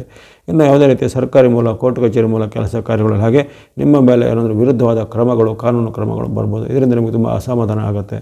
ಅದಕ್ಕೆ ಯಾವುದೇ ರೀತಿಯ ಅಂಥ ಒಂದು ಕ್ರಮಕ್ಕೆ ಸಿಲುಕಿಕೊಳ್ಳದಂತೆ ಮುನ್ನೆಚ್ಚರಿಕೆ ಬೇಕಾಗುತ್ತೆ. ಅದೇ ರೀತಿ ಬಾಂಧವ್ಯ ಚೆನ್ನಾಗಿ ಇಟ್ಕೋಬೇಕು, ಮನಸ್ಸನ್ನು ಸ್ವಲ್ಪ ನಿಯಂತ್ರಣಗೊಳಿಸಬೇಕು. ಯಾವುದೇ ರೀತಿ ಅತಿರೇಕದ ವರ್ತನೆ ಅಥವಾ ಅಪಚಾರದ ಕೆಲಸ ಕಾರ್ಯಗಳಿಗೆ ಕೈ ಹಾಕದಂತೆ ಎಚ್ಚರ ಬೇಕಾಗುತ್ತೆ. ಅಷ್ಟಮದಲ್ಲಿರುವ ಕಾರಣ ತನು ಮನ ಧನದ ಒಂದು ಖಂಡಿತ ಸಂಯಮ ನಿಮಗೆ ಬೇಕಾಗುತ್ತೆ. ಜೊತೆಗೆ ಕೊನೆಗೆ ಹೇಳ್ತಕ್ಕಂಥ ಸೂರ್ಯನಿಗೆ ಸಂಬಂಧಿತವಾದ ಸ್ತುತಿ ಶ್ಲೋಕ ಪ್ರಾರ್ಥನೆ ನೀವು ಮಾಡಬೇಕಾಗುತ್ತೆ ಕುಂಭರಾಶಿಯವರು. ಕೊನೆಯದಾಗಿ ಮೀನರಾಶಿಗೆ ನಿಮ್ಮ ರಾಶಿಯಿಂದ ಸಪ್ತಮ ಅಥವಾ 7ನೇ ಮನೆ, ಸಪ್ತಮದಲ್ಲಿ ಅಲ್ಲಿ ಸಂಕಷ್ಟದ ಫಲ ಸೂಚನೆ ಬರುತ್ತೆ. ವಿಶೇಷವಾಗಿ ನಿಮ್ಮ ಕೌಟುಂಬಿಕ ಜೀವನದ ಮೇಲೆ, ವೈಯಕ್ತಿಕ ಜೀವನದ ಮೇಲೆ ತುಂಬ ಅಡ್ಡ ಪರಿಣಾಮ ಜಾಸ್ತಿ ಬರುತ್ತೆ. ಪತಿ ಪತ್ನಿಯರ ಮಧ್ಯೆ ವಿರಸ ಬಾಂಧವ್ಯ ಬರ್ಬೋದು. ಜೊತೆಗೆ ತಂದೆ ಮಕ್ಕಳ ಮಧ್ಯೆ, ತಾಯಿ ಮಕ್ಕಳ ಮಧ್ಯೆ ಭಿನ್ನಾಭಿಪ್ರಾಯಗಳು ಬರುವಂಥದ್ದು, ಯಾವುದೇ ಒಂದು ಸಣ್ಣ ಪುಟ್ಟ ವಿಚಾರಗಳಿಗೂ ನಿಮ್ಮ ಮನೆಯಲ್ಲಿ ಆತಂಕದ ವಾತಾವರಣ ನಿರ್ಮಾಣ ಆಗುವಂಥದ್ದು, ಅಥವಾ ಇತರ ಯಾವುದೇ ಮೂರನೇ ವ್ಯಕ್ತಿಗಳ ಚಾಡಿ ಮಾತಿನಿಂದ ನಿಮ್ಮ ಸಂಸಾರದಲ್ಲಿ ಏನಾದರೂ ಒಂದು ಬಿರುಗಾಳಿ ಹೇಳುವಂಥದ್ದು, ಈ ರೀತಿ ಅನೇಕ ರೀತಿಯ ಅಡ್ಡ ಪರಿಣಾಮಗಳು ನಿಮ್ಮ ಕೌಟುಂಬಿಕ ಜೀವನದಲ್ಲೂ ಆಗುತ್ತೆ. ಹಾಗೆಯೇ ಉದ್ಯೋಗ ಸ್ಥಳದಲ್ಲಿ ಸಹ ಮೇಲಾಧಿಕಾರಿಗಳ ಜೊತೆ ಕಿರುಕುಳ, ಸಹೋದ್ಯೋಗಿಗಳ ಜೊತೆಗೆ ಏನಾದರೂ ನಿಮಗೆ ಕಲಹಗಳಾಗುವಂಥದ್ದು. ಹಾಗಾಗಿ ಹಿರಿಯರು ಕಿರಿಯರು ಎಂಬ ಭೇದಲ್ಲದೆ ನಿಮಗೆ ಎರಡೂ ಕಡೆಯಿಂದಲೂ ಅನೇಕ ರೀತಿಯ ಒಂದು ಅಪಚಾರದ ಪರಿಣಾಮಗಳು ನಿಮ್ಮ ಮೇಲೆ ಮನೆಯಲ್ಲೂ ಆಗ್ಬೋದು, ಪ್ರತಿ ಉದ್ಯೋಗ ಅಥವಾ ವ್ಯಾಪಾರ ಜಾಗದಲ್ಲಿ ಸಹ ಆಗ್ಬೋದಾಗಿದೆ. ಹಾಗಾಗಿ ತುಂಬ ಒಂದು ತಾಳ್ಮೆ, ಸಂಯಮ ಈ ತಿಂಗಳಲ್ಲಿ ನಿಮಗೆ ಕನ್ಯಾ ಮಾಸದಲ್ಲಿ ಬೇಕಾಗುತ್ತೆ. ಇನ್ನು ಯಾವುದೇ ರೀತಿಯ ಪ್ರಯತ್ನಗಳಲ್ಲಿ ತುಂಬ ಪ್ರಯತ್ನ ಪಡಬೇಕಾಗುತ್ತೆ, ತುಂಬ ಒಂದು ಆಯಾಸ ಹೊಂದಬೇಕಾಗುತ್ತೆ. ಜೊತೆಗೆ ಕೆಲವೊಂದು ನಿಮಗೆ ಕಾಲದಲ್ಲಿ ಫಲಗಳ ಗ್ಯಾರಂಟಿ ಇರೋದಿಲ್ಲ. ಅಂದರೆ ತುಂಬ ಪ್ರಯತ್ನ ಪಟ್ಟರೂ ಕೊನೆಗಾಲದಲ್ಲಿ ಅವೆಲ್ಲ ರದ್ದಾಗುವಂಥದ್ದು ಅಥವಾ ಕೊನೆ ಕ್ಷಣದಲ್ಲಿ ನಿಮಗೆ ಆ ಫಲ ನಿಮಗೆ ಸಿಗದೆ ಹೋಗ್ಬೋದು. ಈ ರೀತಿ ಇಂತಹ ಘಟನೆಗಳಾಗ್ತವೆ. ಹಾಗಾಗಿ ಈ ಕಾಲದಲ್ಲಿ ಸ್ವಲ್ಪ ತನು ಮನ ಧನದ ಸಂಯಮ ಕಾಪಾಡ್ಕೋಬೇಕು. ನಿಮ್ಮ ಒಂದು ವೇಗವನ್ನು ಸ್ವಲ್ಪ ನಿಯಂತ್ರಣ ಮಾಡ್ಕೋಬೇಕು. ಅತಿರೇಕದ ವರ್ತನೆ, ಅತಿಯಾದ ವೇಗ ಇವೆಲ್ಲವೂ ನಿಮಗೆ ಅಲ್ಲಿ ತೊಂದರೆಗೆ ಸಿಲುಕೊಳ್ಳುವಂಥ ಸಿಚುವೇಷನ್ಗಳಾಗ್ಬೋದು. ಹಾಗಾಗಿ ಬಗ್ಗೆ ಎಚ್ಚರಿಕೆ ಖಂಡಿತ ಬೇಕಾಗತ್ತೆ. ಇನ್ನು ಆರೋಗ್ಯದಲ್ಲಿ ಸಹ ಹಾಗೆ ಸ್ವಲ್ಪ ಸಣ್ಣೊಟ್ಟು ಏರ್ಪೇರು ಬರ್ಬೋದು. ಈಗಾಗಲಿದ್ದಂಥ ಅನಾರೋಗ್ಯ ಸಮಸ್ಯೆಗಳು ಮತ್ತೆ ಬಾರದಂತೆ ಸೂಕ್ತವಾದ ನೀವು ಜೀವನ ಶೈಲಿನ ಸರಿಪಡಿಸ್ಕೊಳ್ಬೇಕಾಗತ್ತೆ. ಹಾಗಾಗಿ ಈ ಮೀನರಾಶಿಯವರಿಗೆ ಈ ಚಲನೆ ಸಪ್ತಮದಲ್ಲಿ ಅನೇಕ ರೀತಿಯ ಏರುಪೇರುಗಳಿಗೆ ಕಾರಣ ಆಗಿದ್ದು, ಈಗ ಹೇಳ್ತಕ್ಕಂಥ ಸೂರ್ಯನಿಗೆ ಸಂಬಂಧಿಸಿದ ಸ್ತುತಿ ಶ್ಲೋಕ ಪ್ರಾರ್ಥನೆ ದಾನ ಧರ್ಮಗಳನ್ನು ಮೀನರಾಶಿಯವರು ಮಾಡಬೇಕಾಗತ್ತೆ. ಇಲ್ಲಿವರೆಗೆ ಈ ರವಿಯ ಕನ್ಯಾ ಪ್ರವೇಶ ಅಂದರೆ ಕನ್ಯಾ ಮಾಸದ ಫಲ, ಕನ್ಯಾ ಸಂಕ್ರಾಂತಿಯ ಬಳಿಕ ಅಂದರೆ ಸೆಪ್ಟೆಂಬರ್ 17ರ ಬಳಿಕ ಆಗುವಂಥ 1 ತಿಂಗಳ ಫಲಿತಾಂಶವನ್ನು ಅಲ್ಲಿ ವಿಶ್ಲೇಷಣೆ ಮಾಡಿದ್ದೇನೆ. ಸಾರ್ವತ್ರಿಕ ಫಲದಲ್ಲಿ ಉತ್ತಮ ಫಲ ಬಂದಿವೆ. ಆದರೆ ರಾಶಿಗಳ ಫಲದಲ್ಲಿ ಒಂದು 4 ರಾಶಿಗೆ ಉತ್ತಮ ಫಲ, 4 ರಾಶಿಗೆ ಮಿಶ್ರ ಫಲ, ಒಂದು 4 ರಾಶಿಗೆ ಸ್ವಲ್ಪ ಸಂಕಷ್ಟ ಫಲಗಳು ವ್ಯಕ್ತವಾಗಿವೆ. ಈ ಮಿಶ್ರ ಮತ್ತು ಸಂಕಷ್ಟ ಬಂದವರು ಹೆಚ್ಚು ಆತಂಕ ಭಯ ಪಡುವಂತಿಲ್ಲ. ಯಾವುದೇ ರೀತಿಯ ಗ್ರಹಗಳ ದೋಷ ಇದ್ದರೂ ಅದಕ್ಕೆ ಪರಿಹಾರ ಮಾರ್ಗವನ್ನು ಋಷಿಮುನಿಗಳು ಅನಾದಿ ಕಾಲದ ಸೂಚನೆ ಮಾಡ್ಕೊಂಡು ಬಂದಿದ್ದಾರೆ. ಸರಳವಾದ ವಿಚಾರ ಅಂದರೆ ಭಕ್ತಿ ಮಾರ್ಗವೇ ಸರ್ವಶ್ರೇಷ್ಠವಾದ ಪರಿಹಾರ. ಹಾಗಾಗಿ ನೀವು ಈ ಕಾಲದಲ್ಲಿ ಈ ಯಾರ್ಯಾರಿಗೆ ಸಂಕಷ್ಟ ಸಮ್ಮಿಶ್ರ ಅನ್ನೋದು ಬಂದಿದೆ ಅವರು ಗೊತ್ತಿರುವಂಥ ಯಾವುದೇ ರೀತಿಯ ಸೂರ್ಯನಿಗೆ ಸಂಬಂಧಿತವಾದ ಪ್ರಾರ್ಥನೆ, ಸೂರ್ಯನ ಶ್ಲೋಕ, ಸೂರ್ಯನ ಅಷ್ಟೋತ್ತರ, ಸೂರ್ಯನ ನಮಸ್ಕಾರ ಅಥವಾ ಸೂರ್ಯನ ದ್ವಾದಶ ಸ್ತೋತ್ರ ಇತ್ಯಾದಿ ಹಲವಾರು ಆಯ್ಕೆಗಳಿರ್ತವೆ. ಅಥವಾ ಆದಿತ್ಯ ಹೃದಯ ಸ್ತೋತ್ರ ಅಂತ ಇರುತ್ತೆ. ಈ ರೀತಿ ಹಲವಾರು ಸೂರ್ಯನಿಗೆ ಸಂಬಂಧಪಟ್ಟ ಆಚರಣೆಗಳನ್ನು, ಸ್ತುತಿ ಸ್ತೋತ್ರಗಳನ್ನ, ಪ್ರಾರ್ಥನೆಗಳನ್ನು ಮಾಡ್ಬೋದು. ಹಾಗೆಯೇ ಸೂರ್ಯನಿಗೆ ಸಂಬಂಧಪಟ್ಟ ಅಧಿದೇವತೆಗಳು ಶಿವ ಮತ್ತು ವಿಷ್ಣು. ಹಾಗಾಗಿ ಶಂಕರ ನಾರಾಯಣರ ಭಕ್ತಿಯನ್ನು ಮಾಡ್ಬೋದು. ಪ್ರತಿದಿನ ಶಿವನಿಗೆ ಸಂಬಂಧಪಟ್ಟ ಅಷ್ಟೋತ್ತರನೋ, ಲಿಂಗ ಅಷ್ಟಕ, ಬಿಲ್ವ ಅಷ್ಟಕ, ರುದ್ರ ಅಷ್ಟಕ ಅಥವಾ ವಿಶ್ವನಾಥ ಅಷ್ಟಕ ಅಥವಾ ರುದ್ರ ಪಠಣ ಅಂತ ಬರ್ತಾರೆ. ಹೀಗಾಗಿ ಅಂತಹ ಒಂದು ಯಾವುದೇ ರೀತಿಯ ಶಿವನಿಗೆ ಸಂಬಂಧಪಟ್ಟ ಒಂದು ಆಚರಣೆಗಳನ್ನು ಮಾಡುವಂಥದ್ದು, ಅದು ಭಕ್ತಿ ಮಾರ್ಗನೋ, ಧ್ಯಾನ ಮಾರ್ಗನೋ ಅಥವಾ ದೇವಾಲಯಗಳ ಸಂದರ್ಶನ, ಅದು ಯಾರಿಗೆ ಒಂದು ಹರಿಭಕ್ತಿ ಅಥವಾ ವಿಷ್ಣುವಿನ ಭಕ್ತಿ ಅಂತ ಇರುತ್ತೆ ಅಂಥವ್ರು ಆ ಒಂದು ಭಗವಾನ್ ನಾರಾಯಣನ ಶ್ರೀನಿವಾಸ, ರಂಗನಾಥ, ಕೃಷ್ಣ, ರಾಮ ಮುಂತಾದ ಯಾವುದೇ ಸ್ವರೂಪದಲ್ಲಿ ಆ ವಿಷ್ಣುವಿನ ಭಕ್ತಿ ಸಹ ಮಾಡ್ಬೋದಾಗಿದೆ. ಹಾಗಾಗಿ ಇಲ್ಲಿ ಸಾಕ್ಷಾತ್ ಸೂರ್ಯ ಭಗವಂತನ ಸ್ತುತಿ ಶ್ಲೋಕ ಪ್ರಾರ್ಥನೆಗಳು ಹೇಳ್ಬೋದು, ಸೂರ್ಯ ಅಷ್ಟೋತ್ತರ ಇತ್ಯಾದಿಗಳು ಹೇಳ್ಬೋದು, ಅಥವಾ ಶಿವ ಅಥವಾ ವಿಷ್ಣುವಿಗೆ ಸಂಬಂಧಪಟ್ಟ ಯಾವುದೇ ರೀತಿಯ ಪ್ರಾರ್ಥನೆ, ಶ್ಲೋಕ ಮಂತ್ರಗಳನ್ನು ಪ್ರಾರ್ಥನೆ ಮಾಡೋದ್ರಿಂದ ಅಲ್ಲಿ ಸೂರ್ಯನಿಂದ ನಿಮಗೆ ಇದ್ದಂತಹ ಆ ಮಿಶ್ರ ಫಲದೋಷ, ಸಂಕಷ್ಟ ಫಲದೋಷ ನಿವಾರಣೆ ಆಗುತ್ತೆ. ಹಾಗೆಯೇ ಇವೆಲ್ಲದಲ್ಲೇ ಸೂರ್ಯನಿಗೆ ಸಂಬಂಧಪಟ್ಟ ಅನೇಕ ರೀತಿಯ ಶ್ಲೋಕಗಳು ಇರ್ತವೆ, ಸರಳವಾಗಿದ್ದು ಜನರಿಗೆ ಪ್ರಾಮುಖ್ಯವಾಗಿ ವೇದವ್ಯಾಸ ರಹಿತವಾದ ನವಗ್ರಹಗಳ ಸ್ತೋತ್ರದ ಪ್ರಮುಖ ಮೊದಲನೆಯ ಶ್ಲೋಕ ಈ ರೀತಿ ಬರುತ್ತೆ. ಜಪಾ ಕುಸುಮ ಸಂಕಾಶಂ ಕಾಶಪೇಯಂ ಮಹಾದ್ಯುತಿಂ ತಮೋರಿಂ ಸರ್ವ ಪಾಪಘ್ನಂ ಪ್ರಣತೋಸ್ಮಿ ದಿವಾಕರಂ. ಜಪಾ ಕುಸುಮ ಸಂಕಾಶಂ ಕಾಶಪೇಯಂ ಮಹಾದ್ಯುತಿಂ ತಮೋರಿಂ ಸರ್ವ ಪಾಪಘ್ನಂ ಪ್ರಣತೋಸ್ಮಿ ದಿವಾಕರಂ. ಈ ಶ್ಲೋಕವನ್ನು ನೀವು ಕನಿಷ್ಠ 3 ಬಾರಿನೋ ಅದು 6 ಬಾರಿನೋ 12 ಬಾರಿನೋ ಪುನರಾವರ್ತನೆ ಮಾಡಿ ಈ ಜಪ ಕುಸುಮ ಸಂಕಾಶ ಶ್ಲೋಕವನ್ನು ಪಠನೆ ಮಾಡ್ಬೋದು. ಸೂರ್ಯ ಭಗವಂತನನ್ನು ನಿಮ್ಮ ಮನಸ್ಸಿನಲ್ಲಿ ಪ್ರತಿಷ್ಠಾಪನೆ ಮಾಡಿಕೊಂಡು ಧ್ಯಾನಪೂರ್ವಕವಾಗಿ ಮಾಡಿದರೆ ಉತ್ತಮ ಫಲಿತಾಂಶ ಬರುತ್ತೆ. ಅದೇ ರೀತಿ ಈ ಸೂರ್ಯನ ಒಂದು ಪೀರಾಪ್ರಿಯ ಶ್ಲೋಕ ಅಂತ ಬರುತ್ತೆ. ಗ್ರಹಣ ಮಾದಿರಾದಿತ್ಯೋ ಲೋಕರಕ್ಷಣ ಕಾರಕಃ ವಿಷಮಸ್ಥಾನ ಸಂಭೂತ ಪೀಡಾಹರತು ಮೇ ರವಿಹಿ. ಹಾಗಾಗಿ ಈ ಒಂದು ಪೀಡಾಪರಿಹಾರ ಶ್ಲೋಕವನ್ನು ಸಹ ಹೇಳ್ಬೋದಾಗಿದೆ. ಗ್ರಹಣ ಮಾದಿರಾದಿತ್ಯೋ ಲೋಕರಕ್ಷಣಕಾರಕಃ ವಿಷಮಸ್ಥಾನ ಸಂಭೂತ ಪೀಡಾಹರತು ಮೇ ರವಿಹಿ. ಸರಳವಾಗಿದೆ ಈ ಪೀಡಾಪರಿಹಾರ ಶ್ಲೋಕ. ಇದೇ ಶ್ಲೋಕನ 3 ಬಾರಿನೋ 6 ಬಾರಿನೋ 12 ಬಾರಿ ರಿಪೀಟ್ ಮಾಡಿಕೊಂಡು ಹೇಳುವಂಥದ್ದು. ಹಾಗಾಗಿ ಆ ಒಂದು ಸೂರ್ಯನ ಪೀಡಾಪರಿಹಾರ ಶ್ಲೋಕದಲ್ಲಿ ನಿಮಗೆ ಬರ್ತಕ್ಕಂತಹ ಈ ಗ್ರಹ ದೋಷಗಳು ಅಥವಾ ಯಾರಿಗೆ ಸಮ್ಮಿಶ್ರ ಸಂಕಷ್ಟ ಅಂತ ಹೇಳಿದರೆ ಅಂಥವ್ರು ಈ 2 ಶ್ಲೋಕಗಳನ್ನು ಖಂಡಿತ ಪಠನೆ ಮಾಡಬಹುದಾಗಿದೆ. ಹಾಗೆಯೇ ಸೂರ್ಯನಿಗೆ ಸಂಬಂಧಪಟ್ಟ ವಿವಿಧ ರೀತಿಯ ಆದಿತ್ಯ ಹೃದಯ ಸ್ತೋತ್ರ ಅಂತ ಬರುತ್ತೆ, ಅಷ್ಟೋತ್ತರ ಶತನಾಮ ಅಂತ ಬರುತ್ತೆ, ದ್ವಾದಶನಾಮ ಅಂತ ಬರುತ್ತೆ, ಅಥವಾ ಸೂರ್ಯ ನಮಸ್ಕಾರದ ಮಂತ್ರಗಳು ಅಂತ ಬರ್ತವೆ. ಅಂಥ ಯಾವುದೇ ರೀತಿಯ ಮಂತ್ರಗಳನ್ನು ಶ್ಲೋಕಗಳನ್ನು ಹೇಳ್ಬೋದಾಗಿದೆ. ಇನ್ನು ಸೂರ್ಯ ನಮಸ್ಕಾರವನ್ನು ನೀವು ಗುರುಮುಖೇನವಾಗಿ ಕಲ್ತಿದ್ರೆ ಅದನ್ನು ಮಂತ್ರಪೂರ್ವಕವಾಗಿ 12 ಸೂರ್ಯ ನಮಸ್ಕಾರಗಳನ್ನು ಪ್ರತಿದಿನ ಮಾಡೋದ್ರಿಂದ ನಿಮ್ಮ ತನು ಮನ ಧನದ ಒಂದು ಶುದ್ಧೀಕರಣ ಆಗುತ್ತೆ, ಜೊತೆಗೆ ಆತ್ಮಬಲ ವೃದ್ಧಿ ಆಗುತ್ತೆ. ಇನ್ನು ಸೂರ್ಯನಿಗೆ ಸಂಬಂಧಪಟ್ಟು ದಾನ ಧರ್ಮಗಳನ್ನು ಮಾಡೋ ಆಸಕ್ತಿ ಉಳ್ಳವರು ಗೋಧಿ ಅಥವಾ ಗೋಧಿಯ ಉತ್ಪನ್ನ, ಗೋಧಿ ಹಿಟ್ಟಿನಿಂದ ಮಾಡಿದ ಪದಾರ್ಥಗಳು ಅಥವಾ ಗೋಧಿ ಕಣಕದಿಂದ ಮಾಡಿದ ಪದಾರ್ಥಗಳು ಇವೆ ಯಾವುದೇ ರೀತಿಯ ಅಥವಾ ನೇರವಾಗಿ ಗೋಧಿಯನ್ನು ಸಹ ಈ ದಾನವಾಗಿ ಕೊಡಬಹುದಾಗಿದೆ. ಅನ್ನದಾನ ನಡೆಸುವಂಥ ಛತ್ರಗಳು, ಮಠಗಳು ಅಥವಾ ಧರ್ಮ ಸಂಸ್ಥೆಗಳಿಗೆ ಅಥವಾ ಇನ್ನಿತರ ಯಾವುದೇ ರೀತಿಯ ಸೇವಾ ಸಂಸ್ಥೆಗಳಿಗೆ ಆ ಗೋಧಿ ಅಥವಾ ಗೋಧಿ ಹಿಟ್ಟು ಅಥವಾ ಗೋಧಿ ಹಿಟ್ಟಿನ ಉತ್ಪನ್ನಗಳನ್ನು ದಾನವಾಗಿ ಕೊಡುವಂಥದ್ದು. ಅದೇ ರೀತಿ ಇಲ್ಲಿ ವಸ್ತ್ರಾಭರಣದ ಕೆಲವರಿಗೆ ಅವಶ್ಯಕತೆ ಇರುತ್ತೆ, ಅಥವಾ ಕೆಲವರಿಗೆ ವಯಸ್ಸಾದವರಿಗೆ ಯಾವುದೇ ರೀತಿಯ ಪೋಷಕರಿಗೆ ಮುಂತಾದ ಔಷಧ, ಅನ್ನ, ವಸ್ತ್ರ ಇತ್ಯಾದಿ ಅವಶ್ಯಕತೆ ಅಂಥವರಿಗೆಲ್ಲ ಸಹಾಯ ಮಾಡುವಂಥದ್ದು. ಅದು ಯಾವುದೇ ರೀತಿಯ ಸಾಮಾಜಿಕ ಅಥವಾ ಧಾರ್ಮಿಕ ಸೇವಾ ಸಂಸ್ಥೆಯಲ್ಲಿ ನಡೆಯುವಂತಹ ಸಾಮೂಹಿಕವಾದ ಯಾವುದೇ ಕೆಲಸ ಕಾರ್ಯಗಳಿಗೆ ನೀವು ಸಹ ಕೈ ಜೋಡಿಸುವಂಥದ್ದು. ಸತ್ಯನಾರಾಯಣ ಪೂಜೆ ಇರ್ಬೋದು ಅಥವಾ ಇನ್ನಿತರ ಯಾವುದೇ ಈ ಪ್ರದೋಷ ಕಾಲ ಪೂಜೆ ಅಂತ ಬರುತ್ತೆ. ಇಂಥದ ಸಾಮೂಹಿಕವಾದ ಕೆಲವು ಪೂಜೆಗಳಿರ್ತವೆ. ಅಂತಹ ಸಾಮೂಹಿಕ ಪೂಜೆಗಳಲ್ಲಿ ಪಾಲ್ಗೊಂಡು ನಿಮ್ಮ ಒಂದು ಕಾಣಿಕೆಯನ್ನು ಕೊಡುವಂಥದ್ದು. ಈ ರೀತಿ ಹಲವಾರು ಮಾರ್ಗಗಳಿಂದ ನೀವು ಸೂರ್ಯನಿಂದ ಆಗುವಂಥ ನಿಮಗೆ ಅಡ್ಡ ಪರಿಣಾಮಗಳನ್ನು ಕಡಿಮೆ ಮಾಡಿಕೊಳ್ಬೇಕು. ಅದೇ ರೀತಿ ವಸ್ತ್ರಗಳನ್ನು, ಬಟ್ಟೆ ಬೆರೆಗಳನ್ನು, ಆಶ್ರಯವನ್ನು ಸಹ ಒಂದು ಕೊಡುವಂಥದ್ದು ಸೂರ್ಯನ ಪ್ರೀತ್ಯರ್ಥ ಆಗಿರುತ್ತೆ. ಹಾಗಾಗಿ ಭಕ್ತಿ ಮಾರ್ಗ, ಧರ್ಮ ಮಾರ್ಗ, ಧ್ಯಾನ ಮಾರ್ಗ, ದಾನ ಮಾರ್ಗ ಇದರಲ್ಲಿ ಯಾವುದೇ ಮಾರ್ಗವನ್ನು ಸಹ ಮಾಡ್ಕೊಳ್ಬೋದಾಗಿದೆ. ಅದೇ ರೀತಿ ನಿಮ್ಮ ಮನೆಯಲ್ಲಿರ್ತಕ್ಕಂಥ ಹಿರಿಯರನ್ನು ಗೌರವಿಸಬೇಕು. ತಂದೆ, ತಾಯಿ ಅಥವಾ ಹಿರಿಯರನ್ನು ಗೌರವಿಸಿ ಅವರಿಂದ ಆಶೀರ್ವಾದ ಪಡೆಯಬೇಕು. ಅವರ ಒಂದು ನಿಮಗೆ ಸಾಧ್ಯವಾದಷ್ಟು ಅವರಿಗೆ ಏನಾದರೂ ಸಹಾಯವನ್ನು, ಸೇವೆಯನ್ನು ಮಾಡೋದು, ಅವರ ಮನಸ್ಸನ್ನು ನೋಯಿಸದೆ ಅವರಿಂದ ಅವರಲ್ಲಿ ಯಾವುದೇ ರೀತಿ ವಾಗ್ವಾದ ಕಲಹ ಮಾಡದೆ ಅವರಿಗೆ ಒಂದು ಉತ್ತಮ ಗೌರವ ಪ್ರೀತಿಯನ್ನು ತೋರುವಂಥದ್ದು. ಇವೆಲ್ಲವೂ ಸೂರ್ಯನ ಪ್ರೀತ್ಯರ್ಥ ಆಗುತ್ತೆ. ಹಾಗಾಗಿ ಈ ಕನ್ಯಾ ಮಾಸದ ಕಾಲದಲ್ಲಿ ಸೆಪ್ಟೆಂಬರ್ 17ರಿಂದ ಅಕ್ಟೋಬರ್ 16ರವರೆಗಿನ ಅವಧಿಯಲ್ಲಿ ಎಲ್ಲ 12 ರಾಶಿಗಳಿಗೆ ಸೂರ್ಯ ಭಗವಂತನ ಆಶೀರ್ವಾದದಿಂದ ಆಯುರಾರೋಗ್ಯ ಸಿಗುತ್ತೆ, ಜಯಲಾಭಗಳು ಸಿದ್ಧಿಯಾಗಲಿ. ಜಗತ್ ಪಿತಾ ಸ್ವರೂಪ ಸೂರ್ಯ ಭಗವಂತನಿಂದ ನಮಗೆಲ್ಲರಿಗೂ ಮತ್ತಷ್ಟು ಉತ್ತಮ ಫಲಗಳು ಸಿದ್ಧಿಯಾಗಲಿ ಎಂದು ಹಾರೈಕೆ ಮಾಡುತ್ತಾ ವಾಹಿನಿಯ ನಿರಂತರ ಪ್ರೋತ್ಸಾಹಕ್ಕೆ ಧನ್ಯವಾದಗಳು. ಸಬ್ಸ್ಕ್ರೈಬ್ ಮಾಡಿದ್ರು ಸಬ್ಸ್ಕ್ರೈಬ್ ಮಾಡಿ ಪ್ರೋತ್ಸಾಹಿಸಿ. ನಮ್ಮಿಂದ ಪ್ರಸಾರ ಕಾರ್ಯಕ್ರಮಗಳನ್ನು ವೀಕ್ಷಿಸ್ತಾ ಬನ್ನಿ.